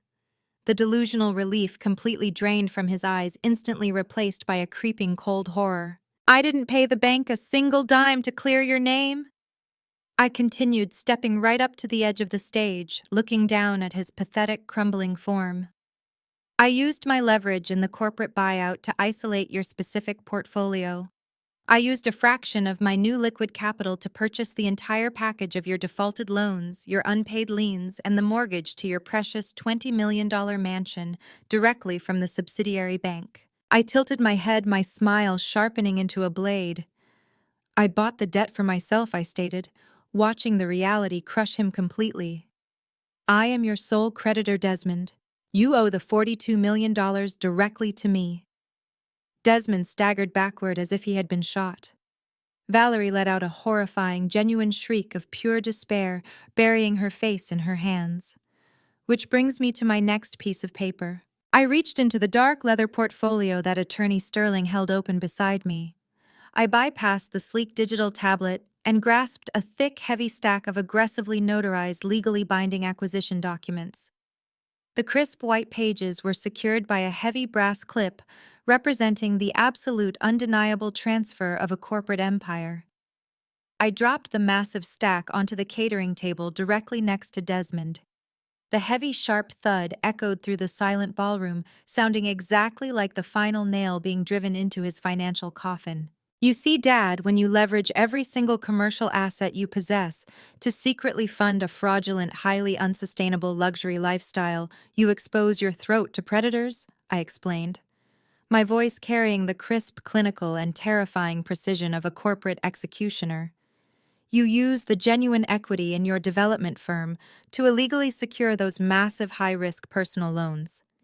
You used your ongoing commercial construction projects as direct collateral to fund your wife's shopping habits and your daughter's vacations. And when you inevitably defaulted on those hidden loans, you triggered a highly standard, perfectly legal cross-default clause across your entire financial portfolio. I took a slow, deliberate step forward, commanding the absolute attention of every powerful individual in the room. The bank possessed the absolute legal right to seize your collateral demand, immediate repayment in full, or sell your toxic, distressed debt to the highest bidder to recoup their massive losses, I stated, letting the reality of corporate law wash over him. Your lenders were preparing to carve up your assets, liquidate your properties, and sell your life work for scrap metal. I tapped the top page of the thick stack of documents. I was the highest bidder, I announced, my voice ringing with unshakable authority. I used a fraction of my new liquid capital to execute a hostile, completely legal, and entirely airtight takeover of Desmond Development. Your company was drowning in a sea of hidden liabilities. I simply stepped in, bought the distressed debt at a premium, converted those massive liabilities directly into corporate equity, and forced a mandatory, legally binding restructuring of the entire corporate entity. Desmond stared at the stack of papers as if it were a highly unstable explosive device. His large hands trembled violently against his sides. He tried to reach out and touch the documents, perhaps desperately hoping they were fake, but his fingers recoiled in terror before making contact. The sheer reality of his gross negligence was actively suffocating him. He had spent my entire life mocking my intelligence, dismissing my analytical skills as a useless hobby, and telling me I had absolutely no head for the real business world. Now he was standing completely paralyzed while I meticulously dissected the exact corporate mechanisms I used to completely dismantle his entire empire. You truly thought you were untouchable because you played golf with local bank managers and bought expensive steak dinners for city politicians, I said, shaking my head with cold, manufactured pity that cut deeper than any blade. You genuinely thought your country club charm and loud voice could mask your absolute staggering lack of basic financial literacy. But global conglomerates and highly advanced private equity algorithms do not care about your charm, Desmond. They care about liquidity. They care about risk mitigation. And your specific risk profile was so incredibly toxic that the subsidiary bank practically begged my firm to take your imploding company off their bleeding balance sheets. I picked up the top document, a formalized corporate restructuring order that carried the fresh, undeniable ink stamp of a federal judge. As of 4 o'clock this afternoon, the transfer of equity was officially finalized and legally recorded, I declared, ensuring my voice reached the furthest corners of the crystal-draped room. I now own 85% of your development company. You are a minority shareholder with absolutely zero voting rights. You have been entirely stripped of all executive privilege. You are no longer the chief executive officer. You do not even have a seat on the board of directors. Desmond let out a choked, ragged breath. He looked around the massive ballroom, his bloodshot eyes searching frantically for a lifeline, an ally, anyone who would step in and stop this waking nightmare. But the wealthy investors, the elite real estate developers, and the powerful politicians he had called his close friends were actively stepping backward. They were physically distancing themselves from the blast radius of his complete corporate destruction, treating him like a highly contagious disease. In fact, I continued refusing to give him a single solitary second to recover his shattered bearings. As the new undisputed majority owner, my very first executive order was drafted, signed, sealed, and legally executed prior to my arrival at this little graduation party. I pulled a single crisp sheet of paper from the stack and held it out directly toward his chest. I am officially terminating your employment for gross financial mismanagement, direct embezzlement of company funds, and systematic corporate fraud. I stated my words, striking his chest with lethal, undeniable force. You are fired, Desmond. You have exactly 24 hours to clear your personal belongings out of the corporate office before my private security team changes. The locks revokes your building access and physically removes you from the premises. The silence in the room was heavy, absolute, and entirely suffocating. The aggressive patriarchal tyrant who had ruled our family with an iron fist, who had demanded total unquestioning submission and punished any display of female independence, had just been publicly ruthlessly castrated by the daughter he had confidently discarded. I had not just beaten him in a boardroom. I had legally, publicly, and permanently erased his entire identity. Desmond could no longer support his own substantial weight. The crushing, undeniable realization that he had lost absolutely everything. His legacy company, his stolen money, his fake social status, and his absolute power hit him with the devastating force of a freight train. He stumbled backward, his heavy knees buckling uncontrollably beneath him. He reached blindly behind his back, his shaking, sweating hands grasping the edge of a velvet-lined catering chair. He collapsed heavily into the seat. His broad chest heaved violently as he struggled to pull oxygen into his lungs. He clutched his chest, his knuckles turning stark white as he gripped the fabric of his ruined, sweat-soaked tuxedo. The arrogant, booming patriarch was completely gone.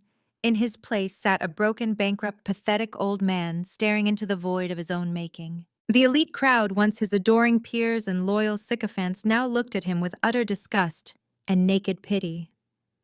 The wealthy socialites who had just been drinking his expensive champagne and praising his supposed success were now whispering furiously behind their manicured hands, already tearing his reputation to shreds. The prominent investors who had considered partnering with his firm were openly mocking his sheer incompetence. He was officially a social and financial pariah. He was a man with no company, no money, and absolutely no power. His social death was absolute, brutal, and entirely irreversible. Valerie stood a few feet away, her hands covering her trembling mouth, her eyes wide with unadulterated shock. The vicious survival instinct that had defined her entire existence was rapidly short-circuiting. She had bound her entire identity, her entire sense of worth, to the wealth and power of her husband. Now that he was completely ruined, she was ruined.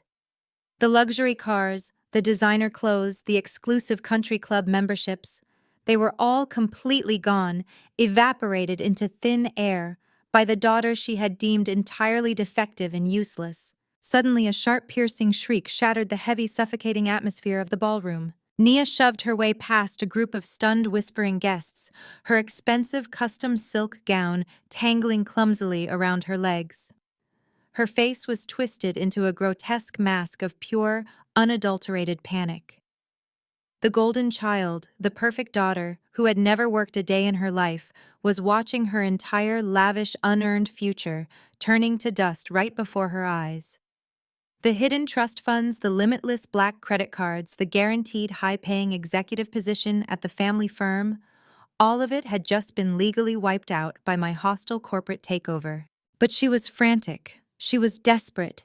She was clinging wildly to the one massive tangible asset she thought she still possessed. The ultimate $20 million prize she had paraded around the party all night long. "You can't do this," Nia screamed at me, her voice shrill, breathless, and echoing harshly over the murmurs of the scandalized crowd. She pointed a trembling, manicured finger directly at my face, her eyes wide with frantic, delusional defiance. She refused to accept the reality unfolding around her. You can take his stupid company? Nia yelled, her chest heaving with panic. I don't care about the firm, but the Buckhead house is still mine. She lunged toward the display table where Desmond had dropped the ornate gold-embossed leather folder earlier in the evening.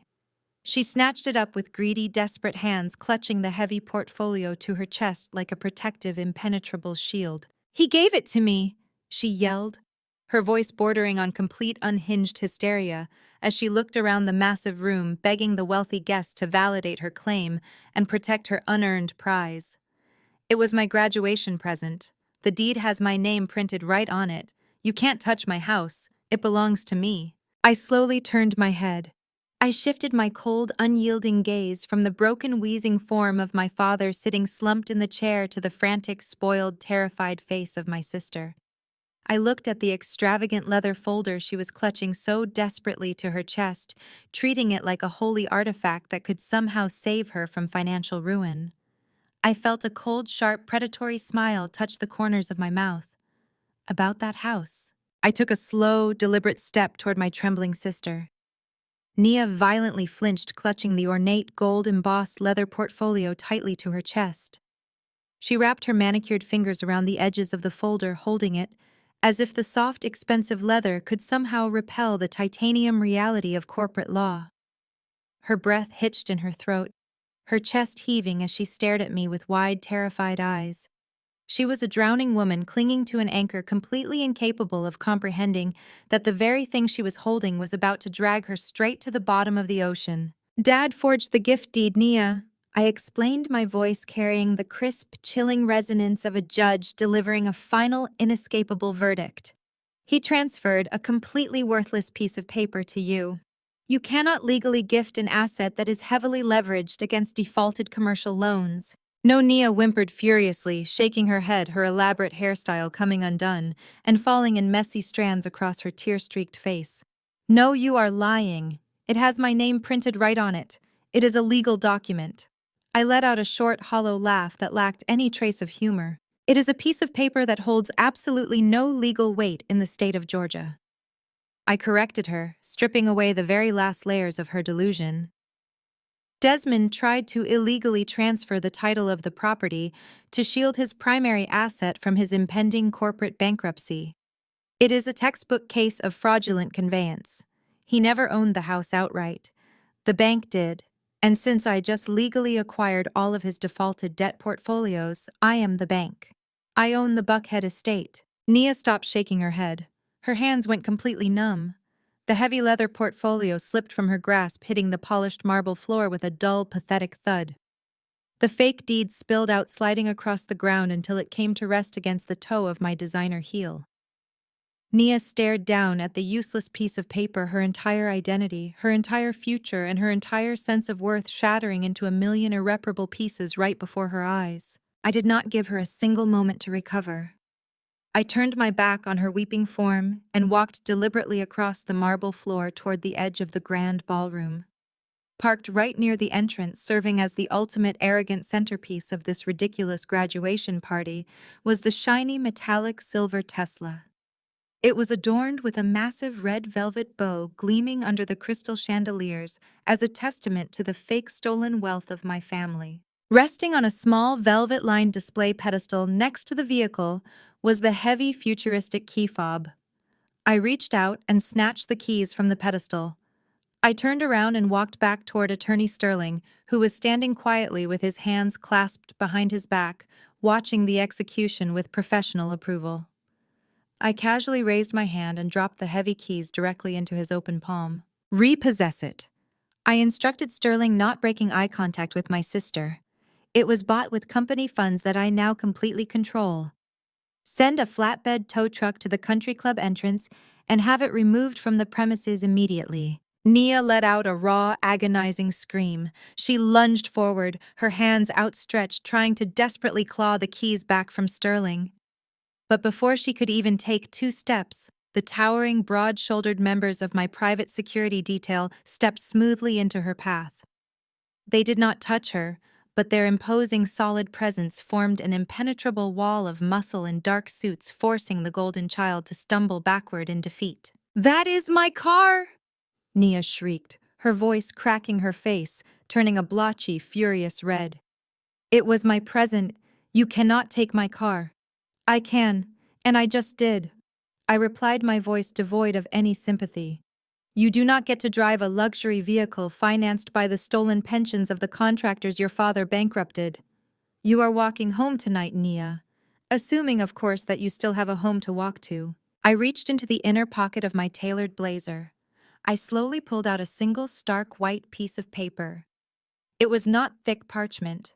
It did not have a wax seal. It was a standard, coldly bureaucratic legal form that carried the heavy, undeniable weight of the local sheriff department. I walked past Nia, ignoring her completely, and marched straight toward the metallic silver Tesla. I raised my hand and slammed the document face down onto the pristine hood of the luxury car. The sharp smack echoed through the ballroom, ringing out like a final fatal blow. "This is a formal 24-hour eviction notice," I announced, projecting my voice, so every single wealthy guest, every powerful investor, and every whispering socialite in the room could hear the exact terms of their destruction. "The foreclosure has been fully executed.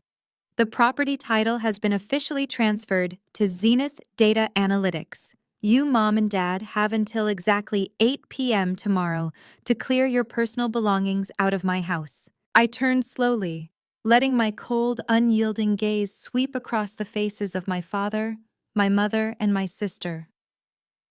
"If you are not off my property by 8 o'clock tomorrow night," I stated, enunciating every syllable with lethal precision, "my private security contractors will physically remove you from the premises. Any designer clothes, any expensive jewelry, and any personal items left behind will be thrown directly into a commercial dumpster. You are officially trespassing in my home." The perfect, arrogant family was now entirely broken. Desmond remained slumped in his chair. He was clutching his chest, his breathing ragged and shallow, his eyes staring blankly at the floor. The booming, terrifying patriarch who had ruled through fear and intimidation was reduced to a hollow, empty shell. He had absolutely nothing left. He had no company, no money, and no power. The men he had tried to impress his entire life were actively turning their backs on him. The elite crowd of Atlanta high society wasted no time. The prominent judges, the wealthy developers, and the exclusive country club members were already moving toward the exits. They were whispering furiously, their faces twisted with utter disgust and pity. They were treating the Desmond family like a toxic plague, eager to distance themselves from the radioactive fallout of the greatest financial scandal the city had ever seen. No one offered a helping hand. No one offered a loan. No one even offered a sympathetic glance. The social execution was absolute. Valerie and Nia watched the room empty out. They watched their wealthy friends speed walk out the doors, avoiding eye contact, leaving them completely isolated on the marble dance floor. The horrific, crushing reality finally set in. They had no trust funds. They had no secret bank accounts. They had no powerful allies to call. They were entirely penniless, and tomorrow night they would be entirely homeless. In a moment of absolute terrifying desperation, the survival instincts of the golden child and the mother kicked into maximum overdrive. Valerie and Nia looked at Desmond. They looked at the bankrupt, ruined man sitting uselessly in the chair, clutching his chest. They instantly realized he possessed absolutely no value to them anymore. He was a sinking ship and they refused to drown with him. They did the unthinkable. Valerie lunged forward, her expensive silk gown swishing violently around her ankles. She grabbed Desmond by the lapels of his ruined tuxedo and violently shoved him backward against the chair. "You useless, pathetic failure," Valerie screamed, her face contorted with unhinged rage, completely discarding 30 years of marriage in a single second. "You ruined us. You lied to me. You told me we were safe. You are nothing." Nia did not defend her beloved father. Instead, she dropped to her knees right there on the cold marble floor. The golden child, the arrogant, sneering princess who had spent her entire life stepping on my neck, crawled across the floor until she was directly at my feet. Valerie immediately let go of Desmond, turning her back on him completely. She dropped to her knees right next to Nia. The two women, stripped of their pride, their wealth, and their fake status, looked up at me with wide, desperate, pleading eyes. They were physically groveling, their hands reaching out to grab the hem of my designer blazer. "Zora, please." Valerie wept, abandoning the patriarch completely, her voice a pathetic, high-pitched whine. "He is a monster. We are the victims here. You know how he is. He controlled us. We had no choice. Please, Zora, you are my daughter. You are my flesh and blood. You cannot put your own mother on the street." Nia violently nodded her head, tears ruining her expensive makeup, her hands clasping together in a frantic begging motion. "I am your sister." "Zora," Nia sobbed, her voice cracking with raw panic. "I will do whatever you want. I will quit law school. I will work for you. I will clean your house. Just do not take everything away. Do not leave me with nothing. We love you, Zora. We always loved you." I reached into the dark leather portfolio that Attorney Sterling held open beside me. I bypassed the sleek digital tablet and grasped a thick, heavy stack of aggressively notarized, legally binding acquisition documents. The crisp white pages were secured by a heavy brass clip representing the absolute, undeniable transfer of a corporate empire. I did not hand them to my father.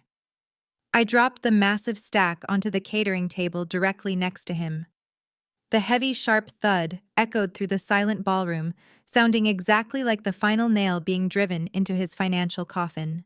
When you recklessly leverage every single commercial asset your company possesses to secretly fund a fraudulent, highly unsustainable luxury lifestyle, you expose your throat to apex predators. I explained, my voice carrying the crisp, clinical, and terrifying precision of a corporate executioner. You used the genuine equity in your development firm to illegally secure those massive, high-risk personal loans. You used your ongoing commercial construction projects as direct collateral to fund your wife's endless shopping habits and your golden child's extravagant vacations. And when you inevitably defaulted on those hidden loans, you triggered a highly standard, perfectly legal cross-default clause across your entire financial portfolio. I took a slow, deliberate step forward, commanding the absolute attention of every powerful individual in the room. I wanted them to hear every single detail of his incompetence. The bank possessed the absolute legal right to seize your collateral demand, immediate repayment in full, or sell your toxic, distressed debt to the highest bidder to recoup their massive losses, I stated, letting the reality of corporate law wash over him. Your lenders were preparing to carve up your assets, liquidate your properties, and sell your life work for scrap metal to mitigate their own exposure. They were going to dismantle Desmond Development brick by brick, leaving you with absolutely nothing but mounting legal fees and a shattered reputation. I tapped the top page of the thick stack of documents. I was the highest bidder, I announced, my voice ringing with unshakable authority. I used a fraction of my new liquid capital to execute a hostile, perfectly legal takeover of your entire firm. I spent the last 3 weeks tracking every single padded invoice, every shadow account, and every fraudulent wire transfer you utilized to keep this pathetic charade afloat. Because you had defaulted on all your loans, your company's assets were leveraged beyond saving. I simply stepped in, bought the distressed debt at a premium, converted those massive liabilities directly into corporate equity, and forced a mandatory, legally binding restructuring of the entire corporate entity. Desmond stared at the stack of papers as if it were a highly unstable explosive device. His large hands trembled violently against his sides. He tried to reach out and touch the documents, perhaps desperately hoping they were fake, but his fingers recoiled in terror before making contact.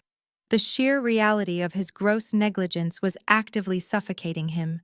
He had spent my entire life mocking my intelligence, dismissing my analytical skills as a useless hobby, and telling me I had absolutely no head for the real business world. Now he was standing completely paralyzed while I meticulously dissected the exact corporate mechanisms I used to completely dismantle his entire empire. You truly thought you were untouchable because you played golf with local bank managers and bought expensive steak dinners for city politicians, I said, shaking my head with cold, manufactured pity that cut deeper than any blade. You genuinely thought your country club charm and loud voice could mask your absolute staggering lack of basic financial literacy. But global conglomerates and highly advanced private equity algorithms do not care about your loud voice, Desmond. They care about liquidity. They care about risk mitigation. And your specific risk profile was so incredibly toxic that the subsidiary bank practically begged my firm to take your imploding company off their bleeding balance sheets. I picked up the top document, a formalized corporate restructuring order that carried the fresh, undeniable ink stamp of a federal judge. I now own 85% of your development company, I declared, ensuring my voice reached the furthest corners of the crystal-draped room. You are no longer the CEO. You don't even have a seat on the board. Desmond let out a choked, ragged breath. He looked around the massive ballroom, his bloodshot eyes searching frantically for a lifeline, an ally, anyone who would step in and stop this waking nightmare. But the wealthy investors, the elite real estate developers, and the powerful politicians he had called his close friends were actively stepping backward. In fact, as the new majority owner, my first executive order was to officially terminate your employment for gross financial mismanagement. I stated my words, striking his chest with lethal, undeniable force. You are fired, Desmond. You have exactly 24 hours to clear your personal belongings out of the corporate office before my private security team changes the locks, revokes your building access, and physically removes you from the premises. The silence in the room was heavy, absolute, and entirely suffocating. The aggressive patriarchal tyrant who had ruled our family with an iron fist, who had demanded total, unquestioning submission and punished any display of female independence, had just been publicly ruthlessly castrated by the daughter he had confidently discarded. I had not just beaten him in a boardroom, I had legally, publicly, and permanently erased his entire identity. Desmond collapses into a chair, clutching his chest. His heavy knees buckled uncontrollably beneath him. He reached blindly behind his back, his shaking, sweating hands grasping the edge of a velvet-lined catering chair, and he fell heavily into the seat. His broad chest heaved violently as he struggled to pull oxygen into his lungs. The thick veins in his neck bulged, but his face had drained of all color, leaving him looking sickly and pale. The arrogant, booming patriarch was completely gone. In his place sat a broken, bankrupt, pathetic old man, staring into the void of his own making. The elite crowd, once his adoring peers and loyal sycophants, now look at him with utter disgust and pity. The wealthy socialites who had just been drinking his expensive champagne and praising his supposed success were now whispering furiously behind their manicured hands, already tearing his reputation to shreds. Judge Harrison, the prominent official Desmond had bragged about playing tennis with just an hour ago, physically turned his back, refusing to even look at the disgraced developer. The prominent investors who had considered partnering with his firm were openly mocking his sheer incompetence, physically stepping away from him as if his failure was a contagious disease. He is officially a man with no company, no money, and no power. His social death was absolute, brutal, and entirely irreversible. Valerie stood a few feet away, her hands covering her trembling mouth, her eyes wide with unadulterated shock. The vicious survival instinct that had defined her entire existence was rapidly short-circuiting. She had bound her entire identity, her entire sense of worth to the wealth and power of her husband. Now that he was completely ruined, she was ruined. The luxury cars, the designer clothes, the exclusive country club memberships, they were all completely gone, evaporated into thin air by the daughter she had deemed entirely defective and useless. Suddenly, a sharp, piercing shriek shattered the heavy, suffocating atmosphere of the ballroom. Nia, seeing her entire lavish future turning to dust, shoves her way past a group of stunned, whispering guests. Her expensive custom silk gown tangled clumsily around her legs. Her face was twisted into a grotesque mask of pure, unadulterated panic. The golden child, the perfect daughter who had never worked a day in her life, was watching her unearned empire evaporate right before her eyes. The hidden trust funds, the limitless black credit cards, the guaranteed executive position at the family firm, all of it had just been legally wiped out by my hostile corporate takeover. Jamal, sensing the catastrophic shift in power, had already quietly slipped toward the emergency exit, abandoning his fiancée the second her bank accounts ran dry. But Nia was frantic. She was desperate. She was clinging wildly to the one massive tangible asset she thought she still possessed. The ultimate $20 million prize she had paraded around the party all night long. "You can't do this," Nia screams at Zora, her voice shrill, breathless, and echoing harshly over the murmurs of the scandalized crowd. She pointed a trembling, manicured finger directly at my face, her eyes wide with frantic, delusional defiance. She refused to accept the reality unfolding around her. She lunged toward the display table where Desmond had dropped the ornate gold-embossed leather folder earlier in the evening. She snatched it up with greedy, desperate hands, clutching the heavy portfolio to her chest like a protective, impenetrable shield. "The Buckhead house is still mine!" Nia yelled, her voice bordering on complete, unhinged hysteria as she looked around the massive room, begging the wealthy guests to validate her claim and protect her unearned prize. "The deed has my name on it. You can't touch my house. It belongs to me." I slowly turned my head. I shifted my cold, unyielding gaze from the broken, wheezing form of my father, sitting slumped in the chair, to the frantic, spoiled, terrified face of my sister. I looked at the extravagant leather folder she was clutching so desperately to her chest, treating it like a holy artifact that could somehow save her from financial ruin. I let a slow, terrifyingly calm, and deeply predatory smile spread across my face. Zora turns to her sister slowly, letting the heavy, crushing silence of the room stretch out until the tension was almost unbearable. About that house. The word love hung in the dead silent air of the ballroom, sounding completely absurd and entirely foreign. I stared down at the two women groveling on the cold marble floor at my feet.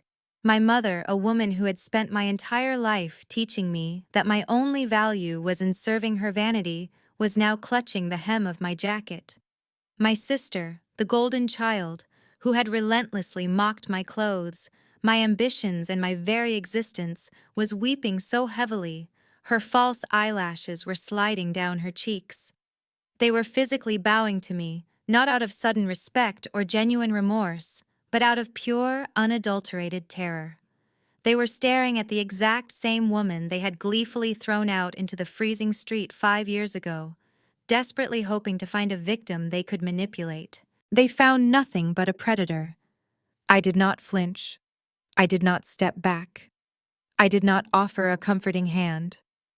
I stood absolutely perfectly still, letting the sheer pathetic reality of their groveling burn itself into the memory of every single elite guest watching this spectacle. "You do not get to use that word," I stated, my voice echoing through the microphone, dropping in pitch until it was a lethal, quiet blade cutting through the massive room.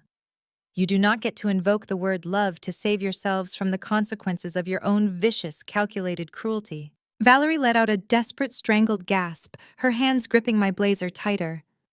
"Zora, please," she begged, her voice frantic and high-pitched. "You are a strong black woman. We are your blood. You cannot do this to your own family. You cannot put your own mother and sister on the street. People will judge you. God will judge you." I reached down and grabbed my mother by her wrists. I did not do it gently. I gripped her wrists with absolute unyielding force and physically peeled her manicured fingers off my expensive jacket. I let her hands drop back to the floor like they were coated in poison. "Do not ever touch me again," I commanded, stepping back to ensure there was a clear, undeniable physical boundary between us. "And do not you dare try to weaponize our blood or my identity to guilt me into funding your delusions." I paced a slow, deliberate circle around them, my eyes locking onto the faces of my shattered family. "Blood did not stop you from stealing my social security number when I was 19 years old. Mom," I declared, raising my voice so the entire Atlanta elite could hear the exact depths of her depravity. "Blood did not stop you from secretly opening 6 different high-limit credit cards in my name to fund your designer shoe collection, deliberately destroying my financial future before my career even started. Blood did not stop you from letting the debt collectors call my dorm room terrifying a broke college student while you casually sipped champagne at this exact country club." Valerie froze, the color completely draining from her face.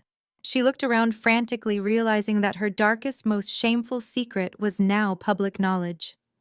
Several prominent socialites in the front row audibly gasped, stepping away from her as if she were radioactive. And blood did not stop you, Nia. I continued, stopping directly in front of my weeping, trembling sister.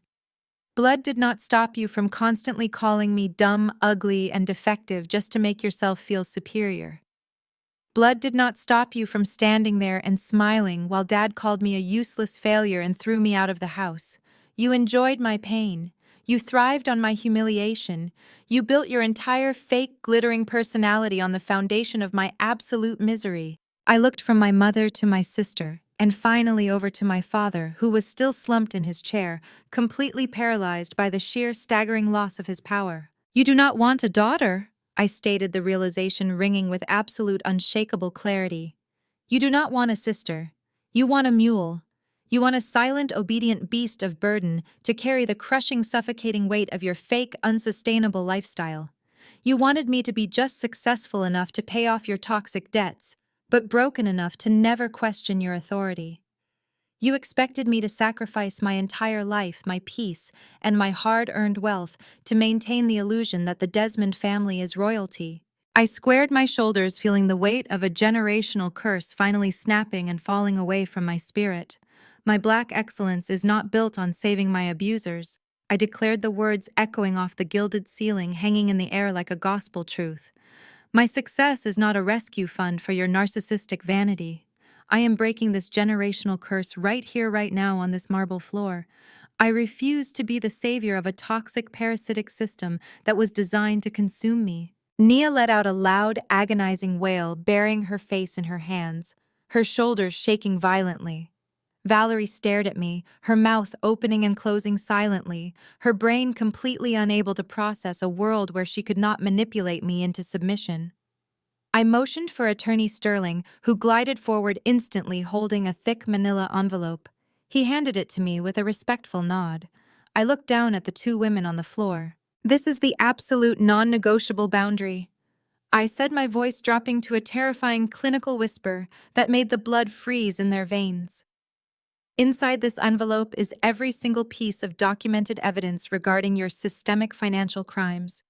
I have the exact IP addresses, the forged signatures, and the banking routes you used to steal my identity, Valerie. I have the exact wire transfers, the fake offshore shell companies, and the completely fraudulent business loans Jamal secured using Nia's name and Desmond's fake equity. Nia snapped her head up, her eyes bulging with pure terror. She looked wildly around the room for her fiancé, but Jamal was completely gone. He had vanished into the night the second he realized the money was gone, leaving her to face the legal firing squad entirely alone. If you ever contact me again, I threatened, leaning down slightly, bringing my face level with theirs, making sure they felt the absolute lethal sincerity in my words. If you ever call my phone, approach my office, or even dare to whisper my name in public, I will not hesitate. I will hand this entire envelope directly over to the Federal Bureau of Investigation. I will personally fund the team of forensic accountants that puts you, Jamal, and Dad in a federal penitentiary for massive bank fraud and identity theft. Valerie let out a sharp, horrified gasp, scrambling backward on her hands and knees, scrambling away from the envelope as if it were a loaded gun. Nia simply stared at the space where Jamal had been standing, the crushing, devastating reality of her complete betrayal finally destroying her mind. "You have 24 hours to get out of my house," I repeated, standing tall, my posture radiating absolute, undeniable power. "Do not test me. I will crush whatever is left of your pathetic lives without a single second thought." The psychological dam broke. The fake, arrogant unity of the Desmond family instantly shattered into a million vicious, hateful pieces. The survival instinct took over entirely, turning them into cornered, desperate animals. Desmond, suddenly finding his voice, pointed a shaking, furious finger at Valerie. "This is your fault!" he roared, his face turning a dangerous, volatile purple as he blamed his wife for his own monumental failures. "You spent all the money. You demanded the cars. You demanded the country club. You ruined my company with your greed." Valerie scrambled to her feet, her silk dress torn, her eyes flashing with pure hatred. "You gave her the house!" Valerie shrieked, pointing violently at Nia. "You leveraged everything for your stupid golden child. You wanted to play the big, powerful patriarch, and you bankrupted us. You are a weak, pathetic fraud, Desmond." Nia, abandoning all pretense of being the sweet, obedient daughter, scrambled up and screamed at both of them. "You lied to me!" Nia shrieked, her voice tearing through the ballroom, her hands pulling at her own hair in complete hysteria. "You said we were rich.